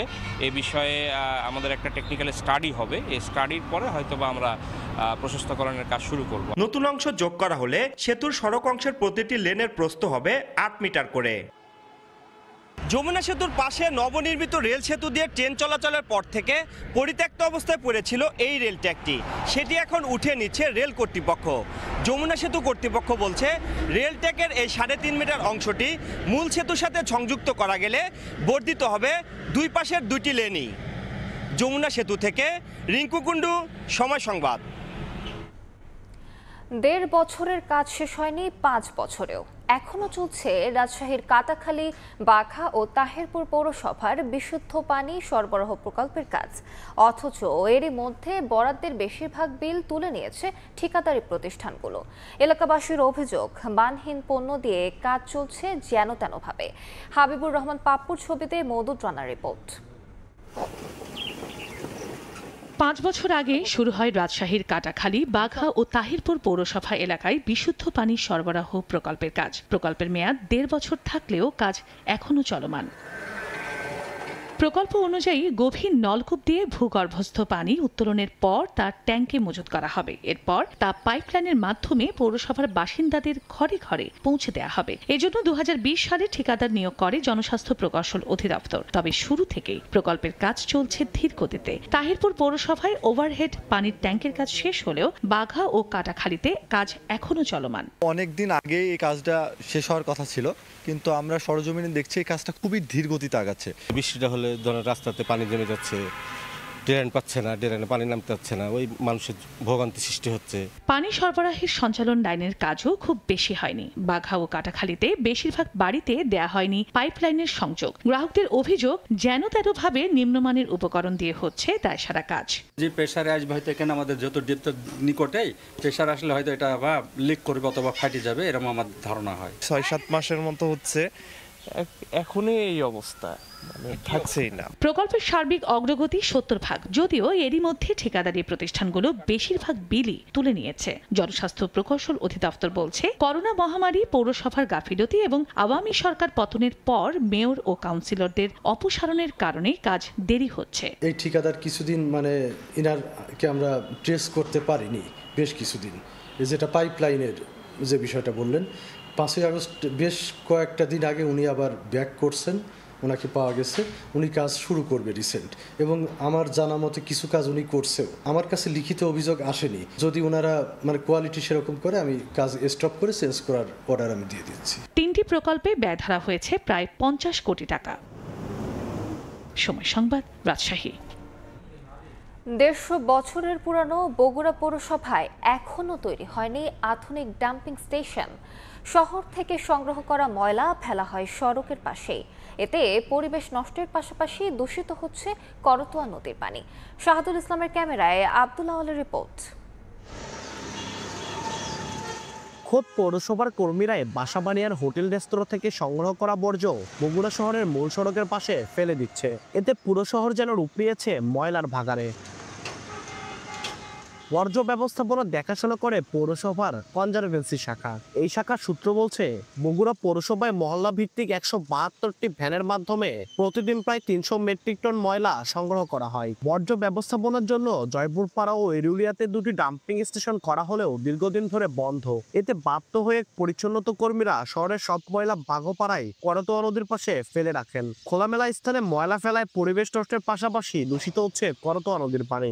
পানিতে রাস্তা হলো ফুল হয়ে থাকে, এই রাস্তার জন্য আমি চলতে পারি না। এক সাইডে ময়লা ফেলায়, এক সাইডে আমরা রাস্তাটা সরু হয়ে গেছে, এতে যাতায়াতেরও অসুবিধা হয়ে যায় আমাদের। এত উন্নত মানের জায়গা এখানে থাকার পরও রাস্তার উপরে ময়লা আবর্জনা ফেলে এখানকার সুন্দর পরিবেশটা দূষিত হচ্ছে। এটার ব্যাপারে আমরা অনেকবার ডিসি অফিসে বিভিন্ন জায়গায় আমরা অনেক আবেদন করেছি, কিন্তু আসলে কোনো প্রতিকার আমরা পাইনি। আধুনিক বর্জ্য ব্যবস্থাপনা চালনা করার ব্যর্থতা স্বীকার করে পৌর কর্তৃপক্ষ বলছে, বড় আকারের বাজেটের মাধ্যমে আধুনিক বর্জ্য ব্যবস্থা গড়ে তোলার চেষ্টা করা হবে। ময়লাগুলো শহরে পড়ে থাকছে, আমরা চেষ্টা করতেছি যে ময়লাগুলো যাতে পড়ে না থাকে। একটা জায়গা কিনবো এবং জায়গা কিনে সেখানে আমরা ডাম্পিং স্টেশন করব, এবং জায়গা কেনার জন্য আমাদের কিন্তু বাজেট আছে, অনুমতি আছে। আমরা চেষ্টা করতেছি যত দ্রুত সম্ভব জায়গাটা কেনা যায়। 2025-2026 অর্থ বছরে বগুড়া পৌরসভায় বর্জ্য ব্যবস্থাপনায় ব্যয় ধরা হয়েছে 6 কোটি টাকা। আব্দুল আউয়াল, সময় সংবাদ, বগুড়া। দখল আর দূষণে বেহাল দশা রাজশাহী বিভাগের অন্তত 40টি নদী। দখলদাররা অকপটে স্বীকার করেছেন নদী পাড়ে অবৈধ স্থাপনা গড়ে তোলার কথা। তবে পানি উন্নয়ন বোর্ড বলছে, দখলদারদের উচ্ছেদে অচিরেই শুরু হবে অভিযান। আর পর্যায়ক্রমে কয়েকটি নদী পুনরুজ্জীবিত করতে মন্ত্রণালয়ে প্রস্তাবনা পাঠানো হয়েছে। সাইফুর রহমান রকির রিপোর্ট। রাজশাহী বিভাগের প্রায় 40টি নদী দখল দূষণে মৃতপ্রায়। কোনো নদীর দুই পার দখলের কারণে পরিণত হয়েছে সরু খালে। বারনয় ও বড়াল নদীর নাম যেন ভুলতে বসেছে রাজশাহীবাসী। নগরীর কোল ঘেঁষে বয়ে যাওয়া পদ্মা নদীর পার দখল করে শত শত স্থায়ী ও অস্থায়ী দোকানপাট গড়ে উঠেছে। এছাড়া শহরের ময়লা ও দূষিত পানি খালের মাধ্যমে ছড়িয়ে পড়েছে গ্রামাঞ্চলে। নওগাঁ, বগুড়া, নাটোর ও সিরাজগঞ্জে ছোট বড় মিলিয়ে রয়েছে 34টি নদী। এসবের মধ্যে অর্ধেক নদীর গতিপ্রবাহ ঠিক থাকলেও বাকিগুলো অস্তিত্ব সংকটে। বেশিরভাগই দখল দূষণ ও নিয়মিত ড্রেজিং না করার কারণে হারিয়েছে নাব্য।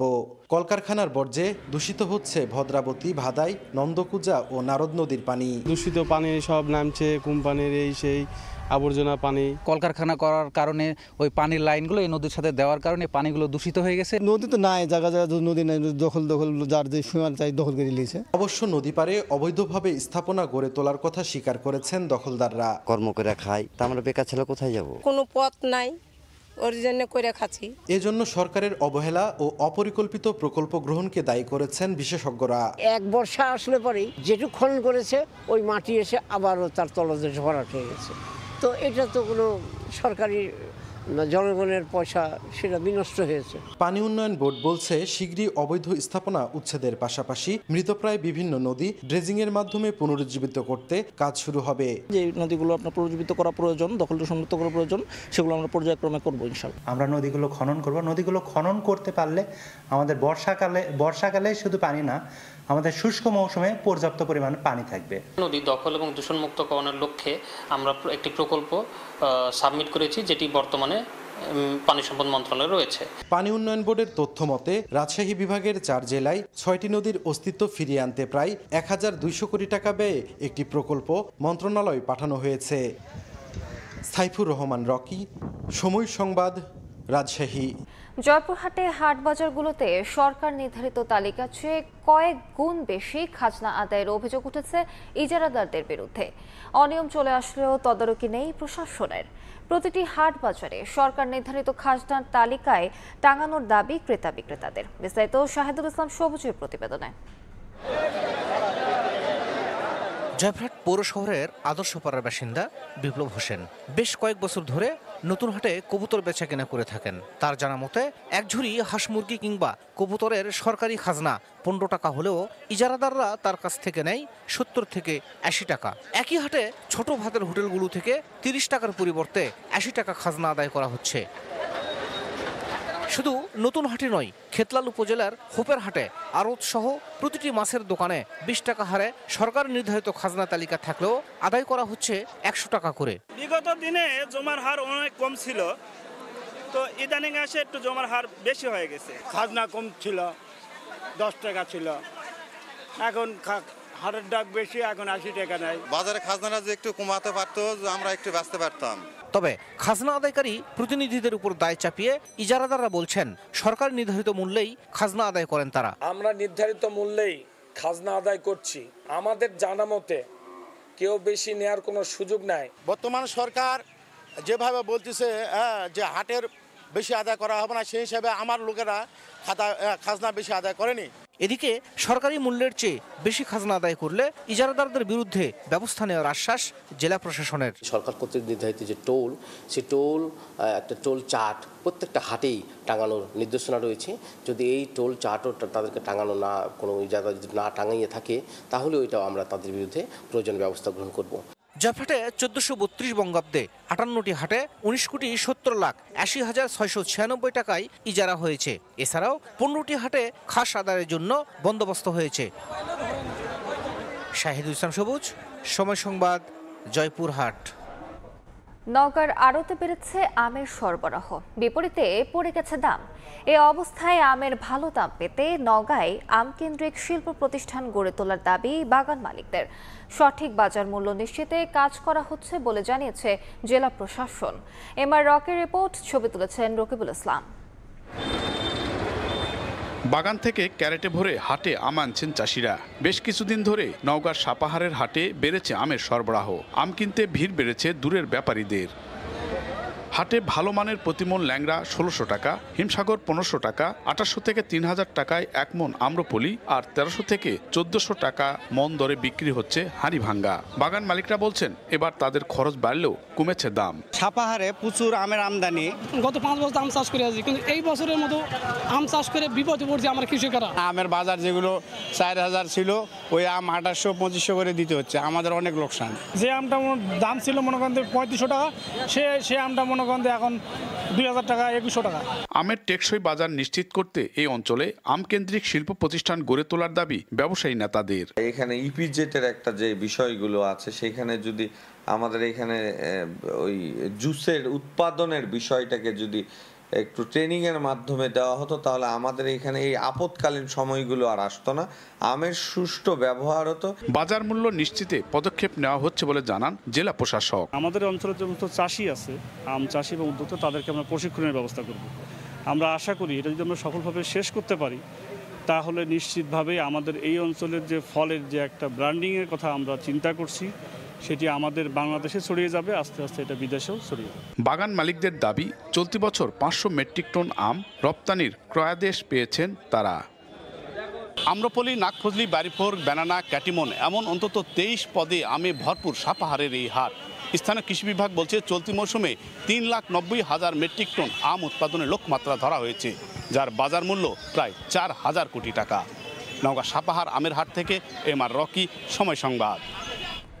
চাঁপাইনবাবগঞ্জে বাড়ছে আমের উৎপাদন, তবে প্রত্যাশিত দাম মিলছে না বলে অভিযোগ চাষিদের। এ অবস্থায় স্থানীয়ভাবে আম প্রক্রিয়াজাতকরণ শিল্প কারখানা গড়ে তোলার দাবি তাদের। বাগান মালিকদের স্বার্থ সুরক্ষায় কাজ করা হচ্ছে বলে নিশ্চিত করছে কৃষি বিভাগ। জাহাঙ্গীর আলমের তথ্য, ছবিতে রিপোর্ট। চাঁপাইনবাবগঞ্জে প্রতি বছরই বাড়ছে নানা জাতের আমের উৎপাদন, সেই সঙ্গে বাড়ছে প্রত্যাশিত দাম না পাওয়ার শঙ্কা ও অভিযোগ। কয়েক বছর ধরে রপ্তানি বাজার ধরার আশ্বাস দেওয়া হলেও দিন শেষে তা কোনো পরিবর্তন আনেনি বাগান মালিকদের ভাগ্যে, কারণ সংরক্ষণ জটিলতায় নামমাত্র মূল্যে বিক্রি করতে বাধ্য হন তারা। আমচাষিরা জানান, চাঁপাইনবাবগঞ্জে বছরে কয়েক লাখ মেট্রিক টন আম উৎপাদন হলেও আমের গুটি থেকে বাজারজাত করা পর্যন্ত অন্তত 30 থেকে 35% কাঁচা পাকা আম নষ্ট হয়। এসব আম দিয়ে জ্যাম, জেলি, আচার, চকলেট তৈরি করার শিল্প কারখানা গড়ে তোলা হলে লাভের হার বাড়বে তাদের। আমের চাহিদার চেয়ে উৎপাদন অনেক বেশি হয়ে গেছে। শুধু পাকার উপর নির্ভরশীল হয়ে থেকে আমাদের ভাগ্যের চাকাটা ঠিক মতো ঘুরছে না। প্রক্রিয়াজাত করা অবশ্যই জরুরি। পাকা আম বেশি দিন কিন্তু রাখা যায় না। আমকে যখন প্রক্রিয়ার মাধ্যমে যতদিন পর্যন্ত না যাবেন ততদিন আসলে কৃষক হচ্ছে আমের ন্যায্য মূল্যটা পাবে না। আমটাকে যদি আসলে সারা বছরের জন্য যদি সংরক্ষণের কোনো ব্যবস্থা করা যায়, এবং আমি মনে করি এটা চাহিদা আসলে দিনকে দিন বাড়তেই থাকবে। আমজাত পণ্য প্রক্রিয়াকরণ শিল্প গড়ে তুলতে স্বল্প সুদে ঋণ ও প্রশিক্ষণ দেওয়ার দাবি কৃষক নেতাদের। এসএমই এন্টারপ্রেনিয়ারদের যদি তৈরি করা হয়, তাদেরকে যদি স্বাবলম্বী করা হয়, শিক্ষা দেওয়া হয়, তাহলেই কিন্তু এটা ব্যাপক আকারে প্রসার ঘটবে। সরকারের পক্ষ থেকে ঋণ দেওয়া হয় কম সুদে, তাহলে এখানে যে বাই প্রোডাক্টটা বাড়বে এবং বাই প্রোডাক্ট বাড়লে কিন্তু ইকোনমিক্যাল ভ্যালুটা আরো বেড়ে যাবে। আম চাষে টেকসই বিপণন কাঠামো গড়ে তুলতে না পারলে দিন শেষে লাভের মুখ দেখা কঠিন হয়ে পড়বে বলে মনে করেন রপ্তানিযোগ্য আম উৎপাদন প্রকল্পের পরিচালক।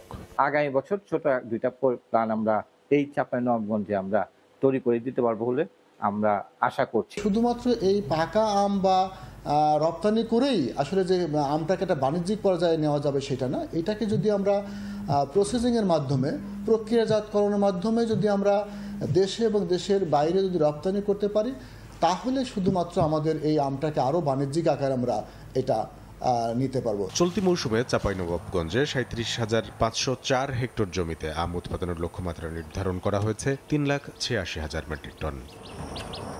সময় সংবাদ, চাঁপাইনবাবগঞ্জ। ভোরের সময় এই ছিল আমার কাছে। পরবর্তী সংবাদগুলো জানাতে সঙ্গে থাকবেন আলিফ। আলিফ, আপনাকে ধন্যবাদ। ভোরের সময় আরও থাকছে, খুলল ইতালি শ্রম বাজার। 3 বছরে প্রায় 5 লাখ বিদেশি শ্রমিক নেয়ার গেজেট প্রকাশ। বাংলাদেশ সহ বিশ্বের 34টি দেশ থেকে আবেদনের সুযোগ, খুশি প্রবাসীরা।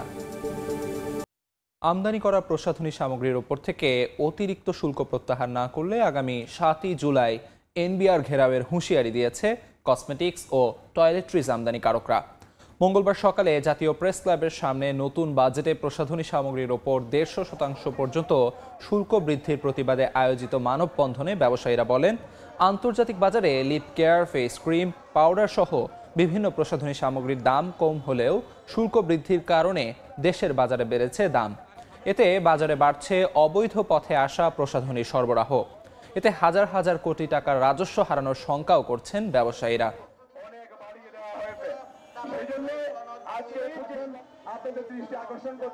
কোনোদিন কোনো পণ্য বন্ধ হয় না, পণ্য চোরাই পথে অথবা লাগেইছে অথবা ব্যাগেইছে, বিভিন্নভাবে এই পণ্য চলে আসে। এই অস্বাভাবিক শুল্ক মূল্য বৃদ্ধির যাতে কমিয়ে এনে ব্যবসা বান্ধব করা হয় এবং যাতে কোনোভাবে দেশের একটি বৈদেশিক মুদ্রা পাচার হতে না পারে, সেই ব্যবস্থা করার জন্য আমরা মাননীয় প্রধানমন্ত্রীর উপদেষ্টার প্রতি উদাত্ত আহ্বান জানাচ্ছি। আগামী 48 ঘন্টার মধ্যে যদি এনবিআর আমাদের সাথে বসে এই সমস্যার সমাধান না করে, তাহলে আমরা আগামী সোমবার আমরা এনবিআর ঘেরাও করব। কিশোরগঞ্জের ভৈরবে একটি ভেজাল মশলা তৈরির কারখানা থেকে 600 কেজি মশলা উদ্ধার করা হয়েছে। জরিমানা করা হয়েছে 20,000 টাকা। ভৈরবের 3 পট্টিতে সন্ধ্যায় 2 ঘণ্টা ব্যাপী অভিযান চালায় ভ্রাম্যমাণ আদালত। এই সময় ভেজাল মশলা তৈরির অভিযোগে কারখানা মালিক রবিন মিয়াকে 20,000 টাকা জরিমানা করা হয়। জব্দ করা হয় 600 কেজি ভেজাল মরিচ, হলুদ ও ধনিয়া। পরে মশলাগুলো নদীতে ফেলে ধ্বংস করা হয়।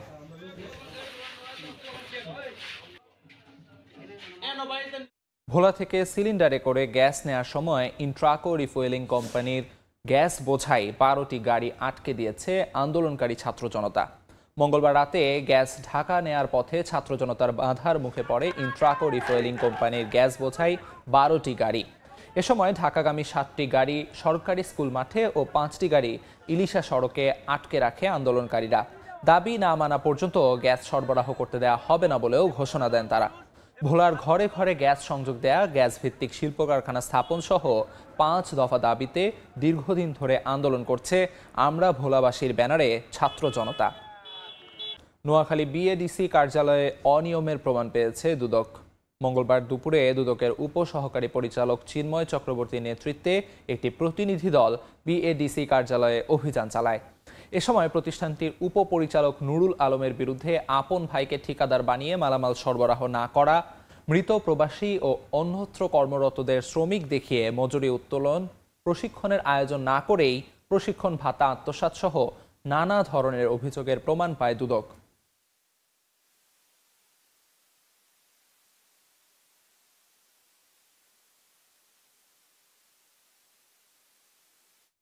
জুলাই গণ অভ্যুত্থানে শহীদদের আত্মার মাগফিরাত কামনায় ময়মনসিংহে দোয়া মোনাজাত ও পরে মোমবাতি প্রজ্বলন করা হয়েছে। মঙ্গলবার রাত 8টায় নগরী টাউন হল শহীদ মিনার প্রাঙ্গণে এই কর্মসূচির আয়োজন করে বৈষম্য বিরোধী ছাত্র আন্দোলন। শহীদদের আত্মত্যাগের প্রতি গভীর শ্রদ্ধা জানিয়ে তারা বলেন, ঐক্যবদ্ধ ছাত্র আন্দোলনই ছিল স্বৈরাচার বিরোধী লড়াইয়ের মূল চালিকা শক্তি। তাই সবাইকে ঐক্যবদ্ধ থেকে বৈষম্যহীন সমাজ গঠনের আহ্বান জানান তারা। দুর্নীতির সংবাদ করায় নারায়ণগঞ্জে এক সাংবাদিকের বিরুদ্ধে হয়রানিমূলক মামলা প্রত্যাহারের দাবি জানানো হয়েছে। মঙ্গলবার বিকেলে রূপগঞ্জের সৌমু মার্কেট এলাকায় সংবাদ সম্মেলনে এ দাবি করেন সাংবাদিক রাশেদুল ইসলাম। এ সময় তিনি বলেন, এলাকার বিভিন্ন অনিয়ম, দুর্নীতি ও মাদকের বিরুদ্ধে সংবাদ প্রচার করায় একটি প্রভাবশালী মহল তার বিরুদ্ধে ষড়যন্ত্র করছে।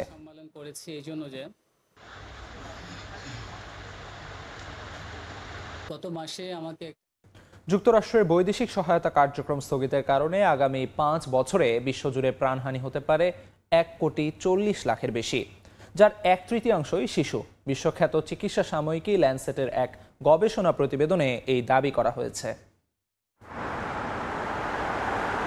বৈশ্বিক মানবিক সহায়তা তহবিলের 40% বেশি একাই যোগান দিত যুক্তরাষ্ট্রের বৈদেশিক সহায়তা সংস্থা USAID। ট্রাম্পের ক্ষমতা গ্রহণের সপ্তাহ দুয়েক পর সংস্থাটির কার্যক্রমে কাটছাঁটের ঘোষণা দেয় তার প্রশাসন।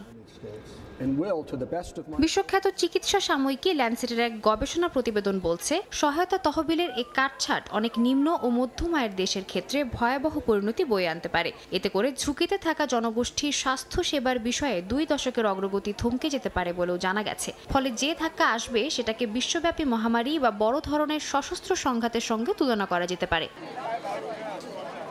133টি দেশ থেকে সংগ্রহ করা তথ্য উপাত্ত পর্যালোচনা করে আন্তর্জাতিক গবেষকদের দল অনুমান করছে 2001 থেকে 2021 সালের মধ্যে উন্নয়নশীল দেশগুলোয় USAIDর তহবিলের কারণে সব মিলিয়ে 9,10,00,000 মানুষের মৃত্যু ঠেকানো গেছে। এখন USAIDর অর্থায়নে কাটছাঁট করার ফলে আগামী 2030 সালের মধ্যে বিশ্বজুড়ে 1,40,00,000-এর বেশি মানুষের প্রাণহানির শঙ্কা তৈরি হয়েছে। এর মধ্যে 5 বছরের নিচের 45,00,000-এর বেশি শিশুও রয়েছে। অর্থাৎ প্রতি বছর প্রায় 7 লাখ শিশুর মৃত্যু ঘটতে পারে। সাদিয়া তাসনিম, সময় সংবাদ। ইসরায়েলের বেন গুরিয়ন বিমানবন্দর লক্ষ্য করে হাইপারসনিক ব্যালিস্টিক ক্ষেপণাস্ত্রের হামলা চালিয়েছে ইয়েমেনের হাউথি বিদ্রোহীরা। ইসরায়েলের অধিকৃত আরও 3টি এলাকায় ড্রোন হামলা চালানোর দাবি করে গোষ্ঠীটির মুখপাত্র। তিনি বলেন, এই অভিযান সফলভাবে লক্ষ্যে পৌঁছেছে। বহু মানুষ আশ্রয়কেন্দ্রে পালিয়ে গেছে এবং বিমানবন্দরের কার্যক্রম পুরোপুরি স্থবির হয়ে পড়েছে। এদিকে স্থানীয় সময় মঙ্গলবার এ নিয়ে দেশজুড়ে সতর্কতা জারি করে ইসরায়েলি প্রতিরক্ষা বাহিনী IDF। তারা জানায়, ইয়েমেন থেকে ইসরায়েলি ভূখণ্ডের দিকে একটি ক্ষেপণাস্ত্র নিক্ষেপ করা হয়, যে কারণে বিমান প্রতিরক্ষা ব্যবস্থা সক্রিয় করা হয়। এ ঘটনার পর বাসিন্দাদের হোম ফ্রন্ট কমান্ডের নির্দেশাবলী অনুসরণ করার পরামর্শ দেওয়া হয় বলে জানা গেছে।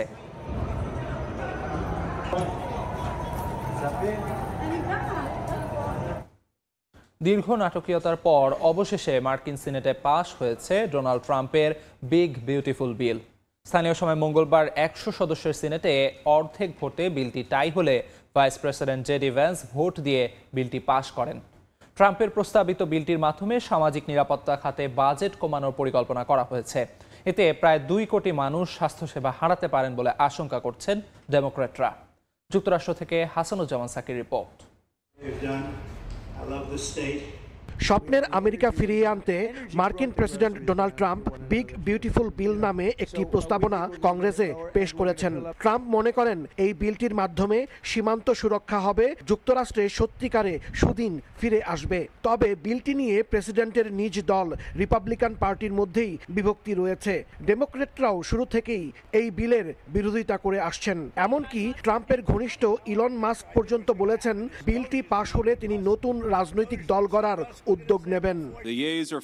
সোমবার সিনেটে বিলটি পাশ নিয়ে ভোট শুরু হয়। মঙ্গলবার ফলাফলে দেখা যায় সংখ্যাগরিষ্ঠ রিপাবলিকান সদস্যদের কেউ কেউ নাটকীয়ভাবে বিলটির বিপক্ষে ভোট দিয়েছেন। সমান সংখ্যক 50 ভোটে বিলটি টাই হয়। সংবিধান অনুযায়ী সিনেটে কোনো বিল টাই হলে ভাইস প্রেসিডেন্ট তার ক্ষমতা বলে ভোট দেয়ার এখতিয়ার রাখেন। ফলে জেডি ভ্যান্সের টাই ব্রেকিং ভোটে অবশেষে ট্রাম্পের বিগ বিউটিফুল বিল পাশ হয়। বিলটি পাশের পর এটি আবার নিম্নকক্ষ প্রতিনিধি পরিষদে পাঠানো হবে। এরই মধ্যে হাউসের সংখ্যাগরিষ্ঠ রিপাবলিকান নেতা স্টিভ স্ক্যারোদের সতর্ক করে বলেছেন প্রতিনিধি পরিষদে বিলটিকে বাধা দেয়া হলে ট্রাম্পের পরিকল্পনা বিপর্যয়ের মুখে পড়বে। তাই তিনি বিলটি পাশে রিপাবলিকান সদস্যদের সহযোগিতা চেয়েছেন। ডেমোক্র্যাটদের দাবি ট্রাম্পের এই মেগা বিলটিতে সামাজিক নিরাপত্তা বাজেট কমিয়ে কর ছাড়ের সুবিধা বাড়ানোর পরিকল্পনা করা হয়েছে।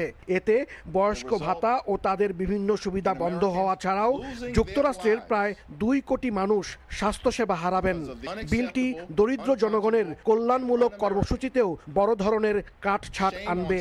এদিকে ইলন মাস্ক বলেছেন এই বিল যুক্তরাষ্ট্রের জাতীয় ঋণ আরও বাড়াবে, যা বর্তমানে $36 ট্রিলিয়ন পৌঁছেছে। হাসানুজ্জামান সাকি, সময় সংবাদ, যুক্তরাষ্ট্র। ভোরের সময় আরও থাকছে। শ্রীলঙ্কার বিপক্ষে ওয়ানডে সিরিজ দিয়ে নতুন যুগে পা রাখছে মিরাজের বাংলাদেশ। সিনিয়রদের অভাব পূরণে ব্যাটিং অর্ডার বদল লিটনের, জ্বরের কারণে রিশাদকে নিয়ে শঙ্কা। আগামী 3 বছরে প্রায় 5 লাখ বিদেশি শ্রমিক নেবে ইতালি।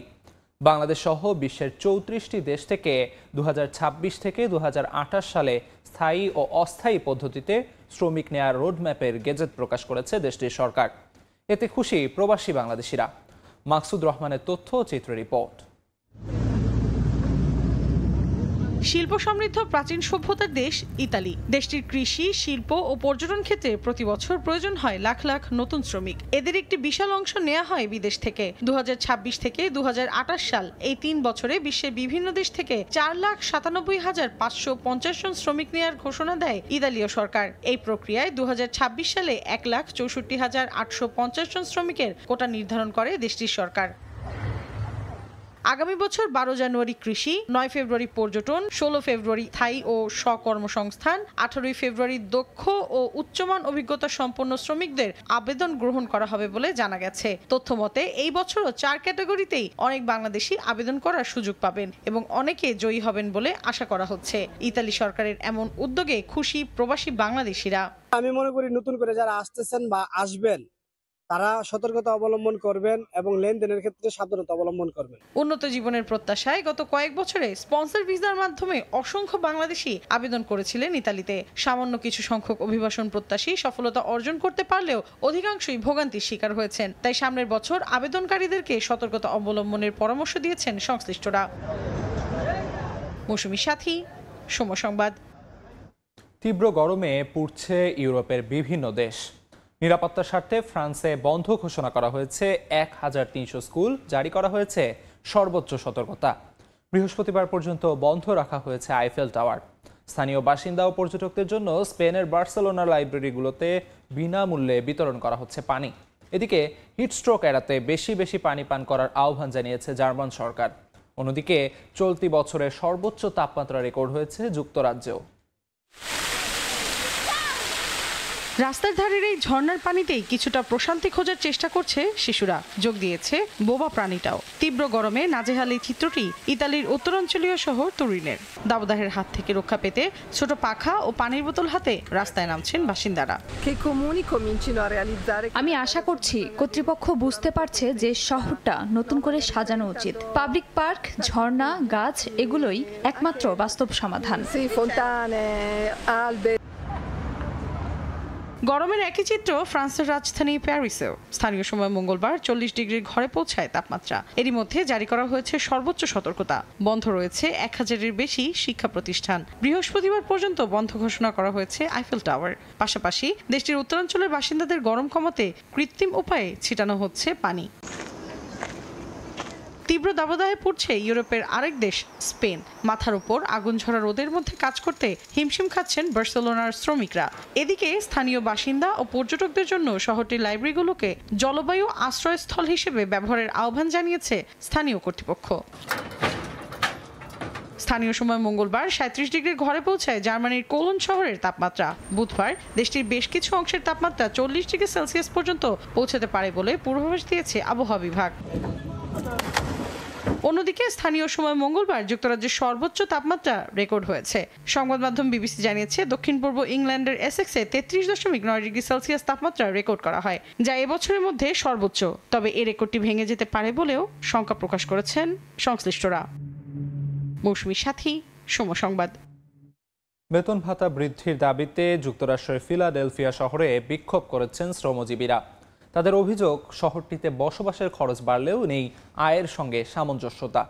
এদিকে আবাসিক এলাকায় বর্জ্য সংগ্রহ সাময়িকভাবে বন্ধ থাকার পাশাপাশি নাগরিক সুযোগ সুবিধায় ব্যাঘাত ঘটলেও বিক্ষোভ কর্মসূচি চলমান থাকার ঘোষণা দেন আন্দোলনকারীরা।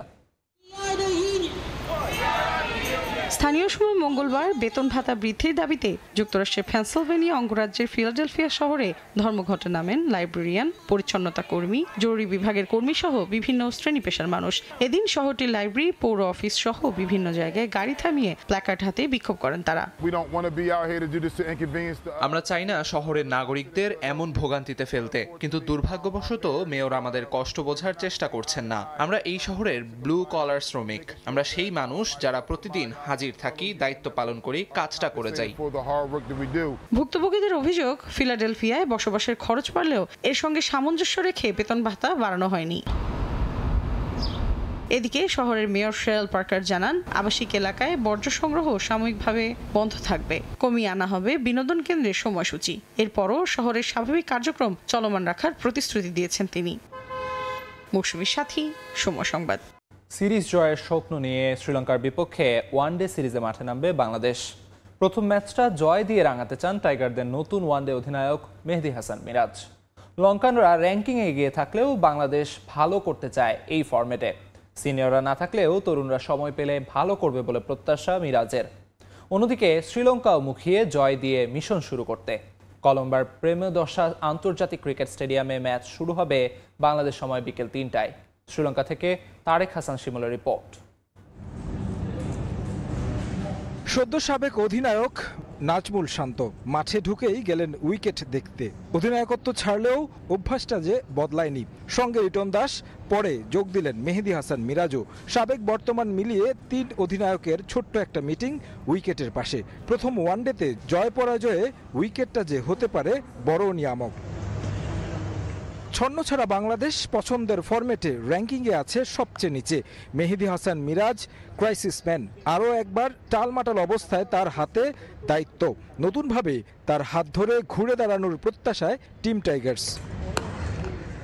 এই ফরম্যাটে সবচেয়ে বাজে কেটেছে চ্যাম্পিয়ন্স ট্রফি, আর দ্বিপাক্ষিক সিরিজে হোয়াইট ওয়াশ হয়েছে ক্যারিবিয়ানদের কাছে। লঙ্কানরা আছে আইসিসি র্যাঙ্কিংয়ের 4 নম্বরে। শ্রীলঙ্কায় টাইগারদের ওয়ানডে জয় মাত্র 2টি, তবু জয় দিয়ে শুরু করতে চায় বাংলাদেশ। উইকেটটা অনেক ভালো উইকেট হবে, ব্যাটসম্যানদের জন্য অনেক আইডল হবে, রান করার মতন উইকেট হবে এবং আমরা আসলে চেষ্টা করব যে এখানে রান করাটা, কারণ আমাদের বোলিং অ্যাটাকও খুব ভালো আছে, ওদেরও ব্যাটিং অ্যাটাক খুব ভালো আছে, আপনার বোলিং সাইডও অনেক ভালো। আমার কাছে মনে হয় যে দুই টিমের ব্যালেন্সটা খুবই ভালো। লঙ্কানদের বিপক্ষে ওয়ানডে সিরিজে মাঠে নামার আগে আছে অভিজ্ঞতার ঘাটতি, যা স্বীকার করলেন মেহেদী হাসান মিরাজ। নতুন যুগে মানিয়ে নিতে সময় চাইলেন টাইগার অধিনায়ক। কিছু সিনিয়র প্লেয়ার থাকলে অবশ্যই ভালো লাগতো, আর যেহেতু নেই তাদের জায়গাগুলো কারা আসবে সেটা নিয়ে আমরা পরিকল্পনা করছি। একটা দুইটা সিরিজই এটা হবে না, এটার জন্য আমাদেরকে একটু সময় দিতে হবে, কারণ একসাথে এতগুলো সিনিয়র প্লেয়ার চলে যাওয়াতে সবার জন্য একটু ডিফিকাল্ট। বৈচিত্র্যময় বোলিং অ্যাটাক নিয়ে ভয় ধরাচ্ছে লঙ্কানরা। টেস্ট সিরিজ জিতে আছে দারুণ আত্মবিশ্বাসে। বাংলাদেশকে অবশ্য এই ফরম্যাটে সমীহ করছে লঙ্কানরা। মিরাজ অধিনায়ক হিসেবে কেমন সেটা জানা নেই, তবে সে ব্যাটার বোলার হিসেবে দারুণ। মুস্তাফিজকে নিয়ে আমরা আলাদা পরিকল্পনা করেছি। এখানে দীর্ঘদিন খেলার অভিজ্ঞতা আছে আমাদের। আমরা জয় দিয়ে শুরু করতে চাই। র্যাঙ্কিংয়ে এগিয়ে থাকলেও আমরা নিজেদের সেরা ক্রিকেট খেলতে চাই। Finally we are good friends. শ্রীলঙ্কার বিপক্ষে সিরিজ মানে ভিন্ন এক উত্তাপ। সাম্প্রতিক সময়ে তৈরি হয়েছে নতুন দ্বৈরথ। লঙ্কানদের মাটিতে মিরাজের অধিনায়কত্বে নতুন দিনের সূচনা হবে কি প্রেমাদাসায়, সেই অপেক্ষায় team Bangladesh. Premadasa international cricket stadium থেকে তারেক হাসান শিমুল, সময় সংবাদ, শ্রীলঙ্কা। পঞ্চপাণ্ডব যুগের পর নতুন বাংলাদেশের সূচনা হচ্ছে শ্রীলঙ্কার বিপক্ষে ওয়ানডে সিরিজ দিয়ে। মিডল আর লোয়ার অর্ডারে অন্যতম ভরসা ছিলেন দুই ক্রিকেটার। তাদের জায়গা কারা হতে পারেন দলের কাণ্ডারি? লিটন দাসকে ওপেনিং থেকে আনা হতে পারে 6 নম্বরে, আর মিরাজের স্থায়ী জায়গা হতে পারে মুশির 5 নম্বরে। এমন ইঙ্গিত দিলেন অধিনায়ক মেহেদী হাসান মিরাজ। শ্রীলঙ্কা থেকে তারেক হাসান শিমুলের আরও একটি প্রতিবেদন। অনেক নতুনত্বের সূচনা হবে কলম্বোর প্রেমাদাসা আন্তর্জাতিক ক্রিকেট স্টেডিয়ামে। নতুন অধিনায়ক, পঞ্চপাণ্ডব যুগের সমাপ্তি, মিডল আর লোয়ার অর্ডারে টিম ম্যানেজমেন্টের নতুন ভাবনা। কারা হতে পারে নতুন যুগের কাণ্ডারি, কার উপরই বা ভরসা রাখবে টিম ম্যানেজমেন্ট? 2001 সাল থেকে অদ্যাবধি পঞ্চপাণ্ডব কেউ না কেউ ছিলেন ওয়ানডে ফরম্যাটে। তাদের ছোঁয়ায় টাইগাররা ঘরে কি বাইরে এই সংস্করণে চোখে চোখ রেখে লড়েছে প্রতিপক্ষের বিরুদ্ধে। শুরুটা মাশরাফি বিন মুর্তজা থেকে, সবশেষ ছিলেন মুশফিক মাহমুদুল্লাহ। ওয়ানডে থেকে আনুষ্ঠানিক অবসর না নিলেও সাকিব থেকেও নেই। একরকম পঞ্চপাণ্ডব যুগের আনুষ্ঠানিক সমাপ্তি বলা যায়। সবশেষ চ্যাম্পিয়ন্স ট্রফির একাদশে তাকালেও দেখা যায় 5 ও 6 নম্বর পজিশনে ছিলেন মুশি ও রিয়াদ। এই সিরিজ থেকে দুই পজিশনের জন্য লড়াই করবেন বেশ কয়েকজন। তবে লঙ্কানদের বিপক্ষে কাকে সুযোগটা দিবে সেটাই এখন প্রশ্ন। ওপেনিংয়ে খেললেও লিটন দাসের অভিজ্ঞতা আছে নিচের দিকে খেলার, বিবেচনায় আছে তার উইকেট কিপিংও। সাদা পোশাকে 6 নম্বর পজিশনেই খেলেন উইকেট রক্ষক ব্যাটার। লাল বলে রান পেয়েছেন গল টেস্টে। রিয়াদের 6 নম্বর পজিশনে তার উপর আস্থা রাখতে পারে টিম ম্যানেজমেন্ট। অনুশীলনেও দেখা গেছে তার আভাস। 5 নম্বরে কে হবে দলের ভরসা? অধিনায়ক মিরাজকে বিভিন্ন সময় বিভিন্ন পজিশনে খেলিয়েছে টিম ম্যানেজমেন্ট। অবশ্য একেবারে হতাশও করেননি। ওপেনিং থেকে শুরু করে খেলেছেন প্রায় সব পজিশনে। এখন দলের নেতৃত্ব তার হাতে, নিশ্চয়ই চাইবেন একটা নির্দিষ্ট পজিশনে ব্যাট করতে। সেখানে মুশির 5 নম্বর পজিশন হতে পারে পছন্দের জায়গা। যদিও নিজের কিংবা দলের পজিশন নিয়ে খুব একটা খোলাসা করলেন না মিরাজ। অভিজ্ঞদের জায়গায় অভিজ্ঞতার স্থান দিতে চায় টিম ম্যানেজমেন্ট। দুইটা ইম্পর্টেন্ট পজিশনের জায়গা কিন্তু চলে গিয়েছে। আমরা চেষ্টা করব ওই জায়গাটা যেন যারা এক্সপিরিয়েন্স প্লেয়ার তারা যেন ওই জায়গাটা নিতে পারে। অ্যাজ এ ক্যাপ্টেন হিসাবে আমার কাছে মনে হয় যে ওই দুইটা জায়গার একটা জায়গায় আমি ব্যাটিং করতে পারি, আর একটা জায়গায় হয়তো লিটন দাসকে খেলাতে পারি। অধিনায়কত্বের সঙ্গে ব্যাটিংয়েও গুরুত্বপূর্ণ ভূমিকা থাকবে মিরাজের। ওয়ানডে ফরম্যাটে নতুন এক সূচনার অপেক্ষায় বাংলাদেশ। মুশফিক এবং মাহমুদুল্লাহ রিয়াদ পঞ্চপাণ্ডব যুগের সবশেষ কাণ্ডারি, তারাও বিদায় নিয়েছেন। তাদের জায়গায় কারা সুযোগ পাবে সেই প্রশ্ন থাকলেও যারাই সুযোগ পাক তারা নিঃসন্দেহে ভালো কিছু করবে, সেটাই প্রত্যাশা সবার। কলম্বো থেকে তারেক হাসান শিমুল, সময় সংবাদ, শ্রীলঙ্কা। শ্রীলঙ্কার বিপক্ষে প্রথম ওয়ানডেতে কেমন হতে পারে বাংলাদেশের একাদশ? দলীয় সূত্রে খবর, অভিষেক হতে যাচ্ছে বাঁহাতি ওপেনার পারভেজ ইমনের। তবে চিন্তার কারণ ম্যাচের আগের দিন রিশাদ হোসেনের অনুশীলনে না আসা। শারীরিক অসুস্থতায় তার একাদশে থাকা নিয়ে আছে শঙ্কা। 3 পেসার, 2 স্পিনার আর 7 ব্যাটার নিয়ে মাঠে নামবে টিম বাংলাদেশ। কলম্বো থেকে আরও জানাচ্ছেন তারেক হাসান শিমুল। শ্রীলঙ্কার বিপক্ষে প্রথম ওয়ানডের একাদশ কেমন হতে পারে এবং কি উইকেটের চরিত্রটাই বা কেমন, এই বিষয়টা নিয়ে একটু আলোচনা করব। বাংলাদেশ দলের একাদশটার কথা যদি আলোচনা করি, সিনিয়র দুই ক্রিকেটারের কথা বারবারই আসবে। মুশফিক এবং মাহমুদুল্লাহ রিয়াদ, তাদের জায়গায় কারা কারা স্থান পাবে এই বিষয়টা নিয়ে আসলে আপনারা জেনেছেন এরই মধ্যে। আরেকটা জায়গায় যদি বলি, ওপেনিং থেকে 11 নম্বর পর্যন্ত আসলে কারা কারা থাকতে পারেন। তানজিদ তামিম অবধারিতভাবেই তিনি আছেন একাদশে, এটা একেবারে নিশ্চিত। তার সঙ্গী কে হবেন, নাইম শেখ নাকি পারভেজ ইমন? যতটুকু বোঝা গেছে অনুশীলন দেখে পারভেজ ইমনকে নিয়ে আমরা দেখেছি সিনিয়র সহকারী কোচ বেশ খানিকটা সময় কাজ করেছেন। সেক্ষেত্রে পারভেজ ইমনের ওডিআইতে অভিষেকের একটা সম্ভাবনা রয়েছে। 3 নম্বর পজিশনটা ফিক্সড, নাজমুল হোসেন শান্ত খেলবেন এখানে। 4 নম্বর পজিশনে কে খেলবেন, মেহেদী হাসান মিরাজ খেলবেন নাকি তাওহিদ হৃদয় খেলবেন? মিরাজকে আমরা দেখেছি ওয়েস্ট ইন্ডিজে 4 নম্বর পজিশনে ব্যাট করেছেন, রানও পেয়েছেন। তবে লং টার্ম প্রসেসের মধ্যে দিয়ে আসলে বাংলাদেশ দল যেতে চাচ্ছে, যার শুরুটা এখান থেকে করতে চাচ্ছে নতুন অধিনায়ক, পাশাপাশি 2027 বিশ্বকাপ রয়েছে। সব কিছুর বিবেচনা করে 4 নম্বর পজিশনে হয়তো তাওহিদ হৃদয়কে আমরা দেখতে পারি। সেই ক্ষেত্রে 5 নম্বর পজিশনে মেহেদী হাসান মিরাজকে হয়তো দেখা যেতে পারে। পাশাপাশি যদি বলি লিটন দাসের কথা, তাকে হয়তো বা আমরা দেখতে পাবো 6 নম্বর পজিশনে। ওপেনিংয়ে যদি তার লাস্ট 6-7টা ইনিংসের দিকে তাকায়, সেক্ষেত্রে কিন্তু একেবারে হতাশ হতে হবে। সিঙ্গেল ডিজিটে রান করেছেন, সেই জায়গা থেকে মিডল অর্ডার কিংবা লোয়ার মিডল অর্ডারে তাকে একটা সুযোগ দেওয়া হবে। 7 নম্বর পজিশনে জাকের আলী অনেক নিশ্চিত বলাই যায়, কারণ তিনি রেগুলারলি এই ফরম্যাটে এই পজিশনে খেলে আসছেন, পারফর্ম করছেন। 8 নম্বরে রিশাদের থাকার কথা, কারণ একমাত্র লেগ স্পিনার বাংলাদেশ দলে আছেন এই রিশাদ হোসেন। 3 পেসারের মধ্যে মুস্তাফিজ তাসকিন অবধারিতভাবেই আছেন। তানজিম সাকিবের কথা বলতে হয়, তার ভালো অভিজ্ঞতা রয়েছে শ্রীলঙ্কার মাটিতে, এশিয়া কাপে তিনি অভিষেক যখন হয়েছিল ভালো করেছেন। এরকম একটা একাদশ হওয়ার সম্ভাবনা রয়েছে বাংলাদেশ দলের। যদি সাকিবকে না নেয়, সেক্ষেত্রে হাসান মাহমুদ হয়তো একাদশে শেষ পর্যন্ত ইনক্লুশন হতে পারে। রিশাদকে নিয়ে খানিকটা বিড়ম্বনায় পড়তে হবে টিম ম্যানেজমেন্টকে, কারণ একমাত্র লেগ স্পিনিং অপশন কিন্তু তিনি, আর তাকে ছাড়া কিন্তু একেবারে খুব বেশি বৈচিত্র্য নেই বাংলাদেশের বোলিং অ্যাটাকে যদি আপনি বলেন শ্রীলঙ্কার তুলনায়। সেক্ষেত্রে তাকে পাওয়ার জন্য টিম ম্যানেজমেন্ট শেষ পর্যন্ত চেষ্টা করতেই হবে। তারেক হাসান শিমুল, সময় সংবাদ, শ্রীলঙ্কা।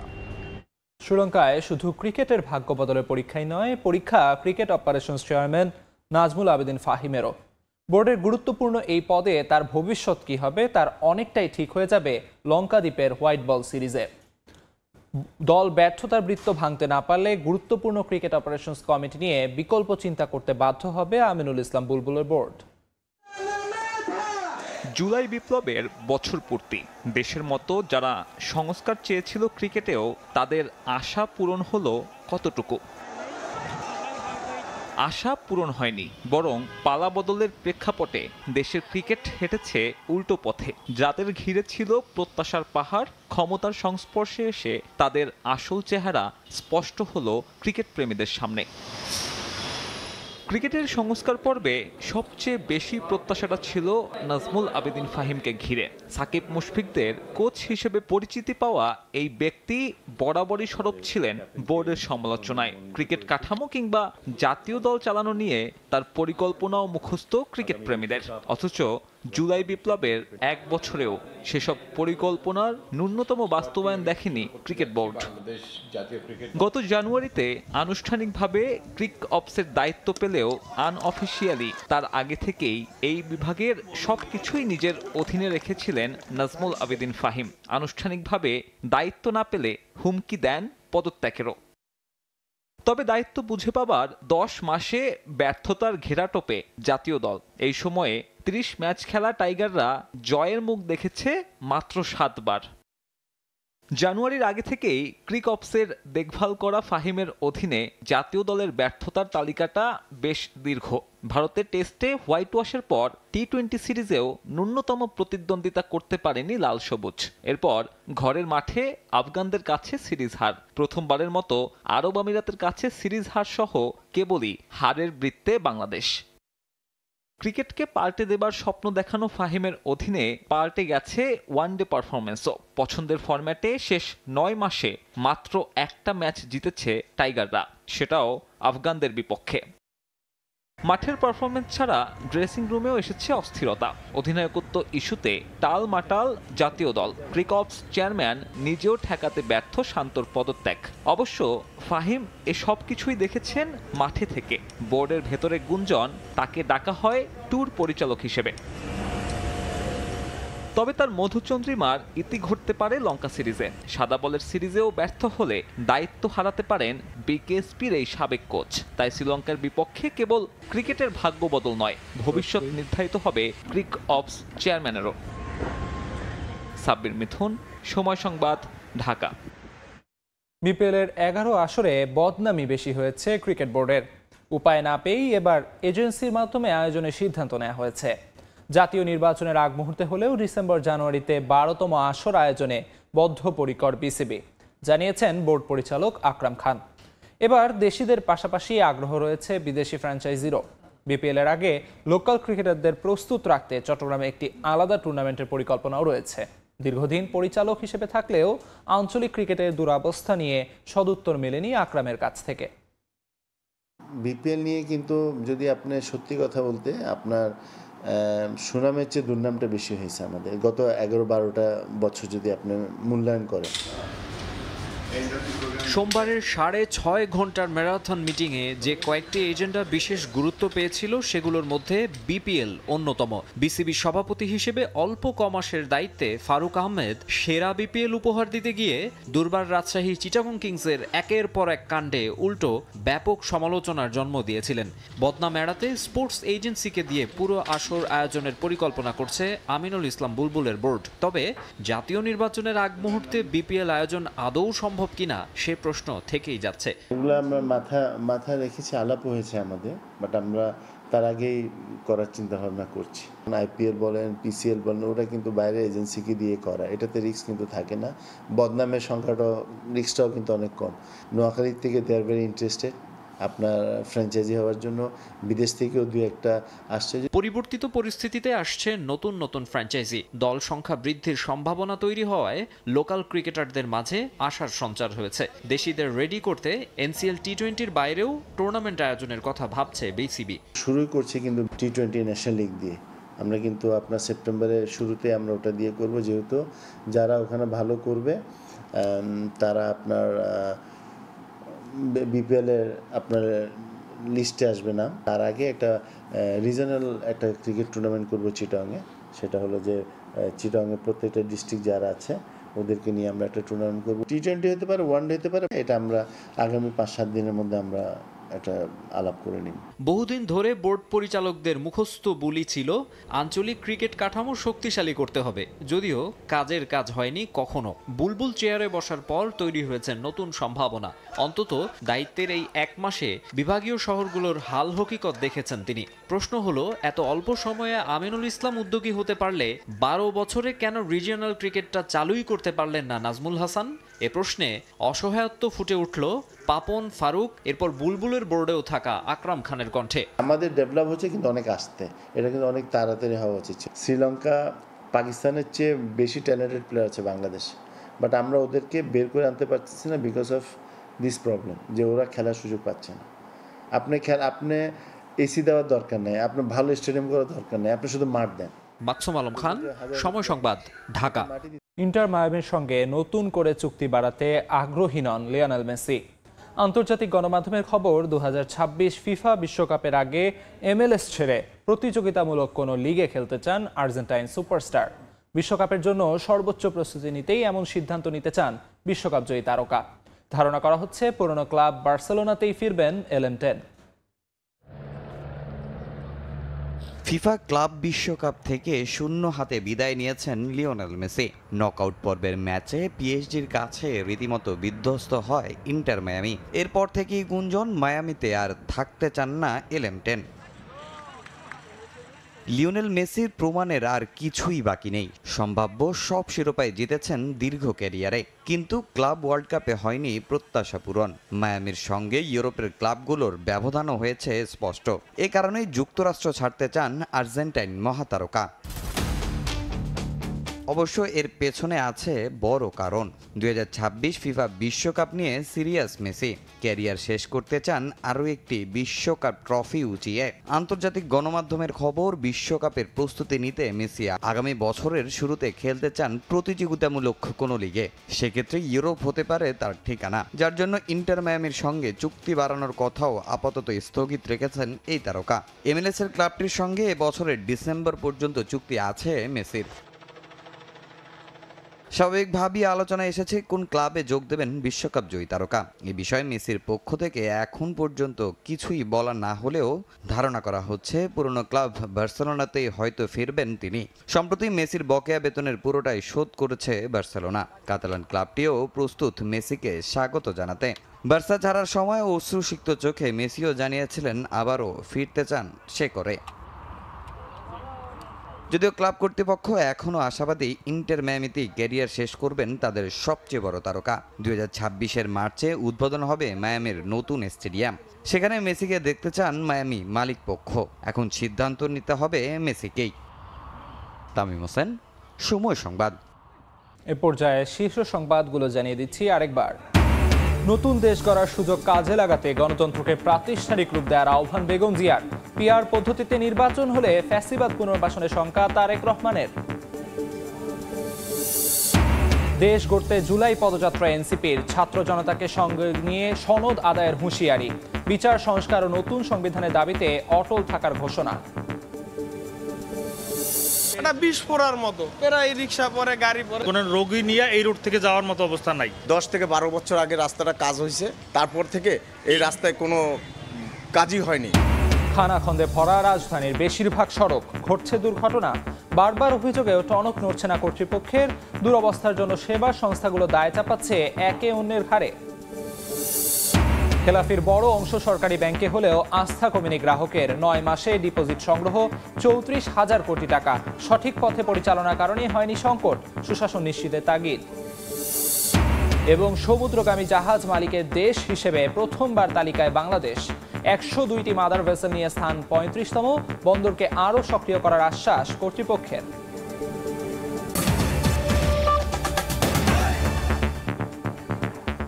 এই ছিল ভোরের সময়। সঙ্গে থাকুন সময়।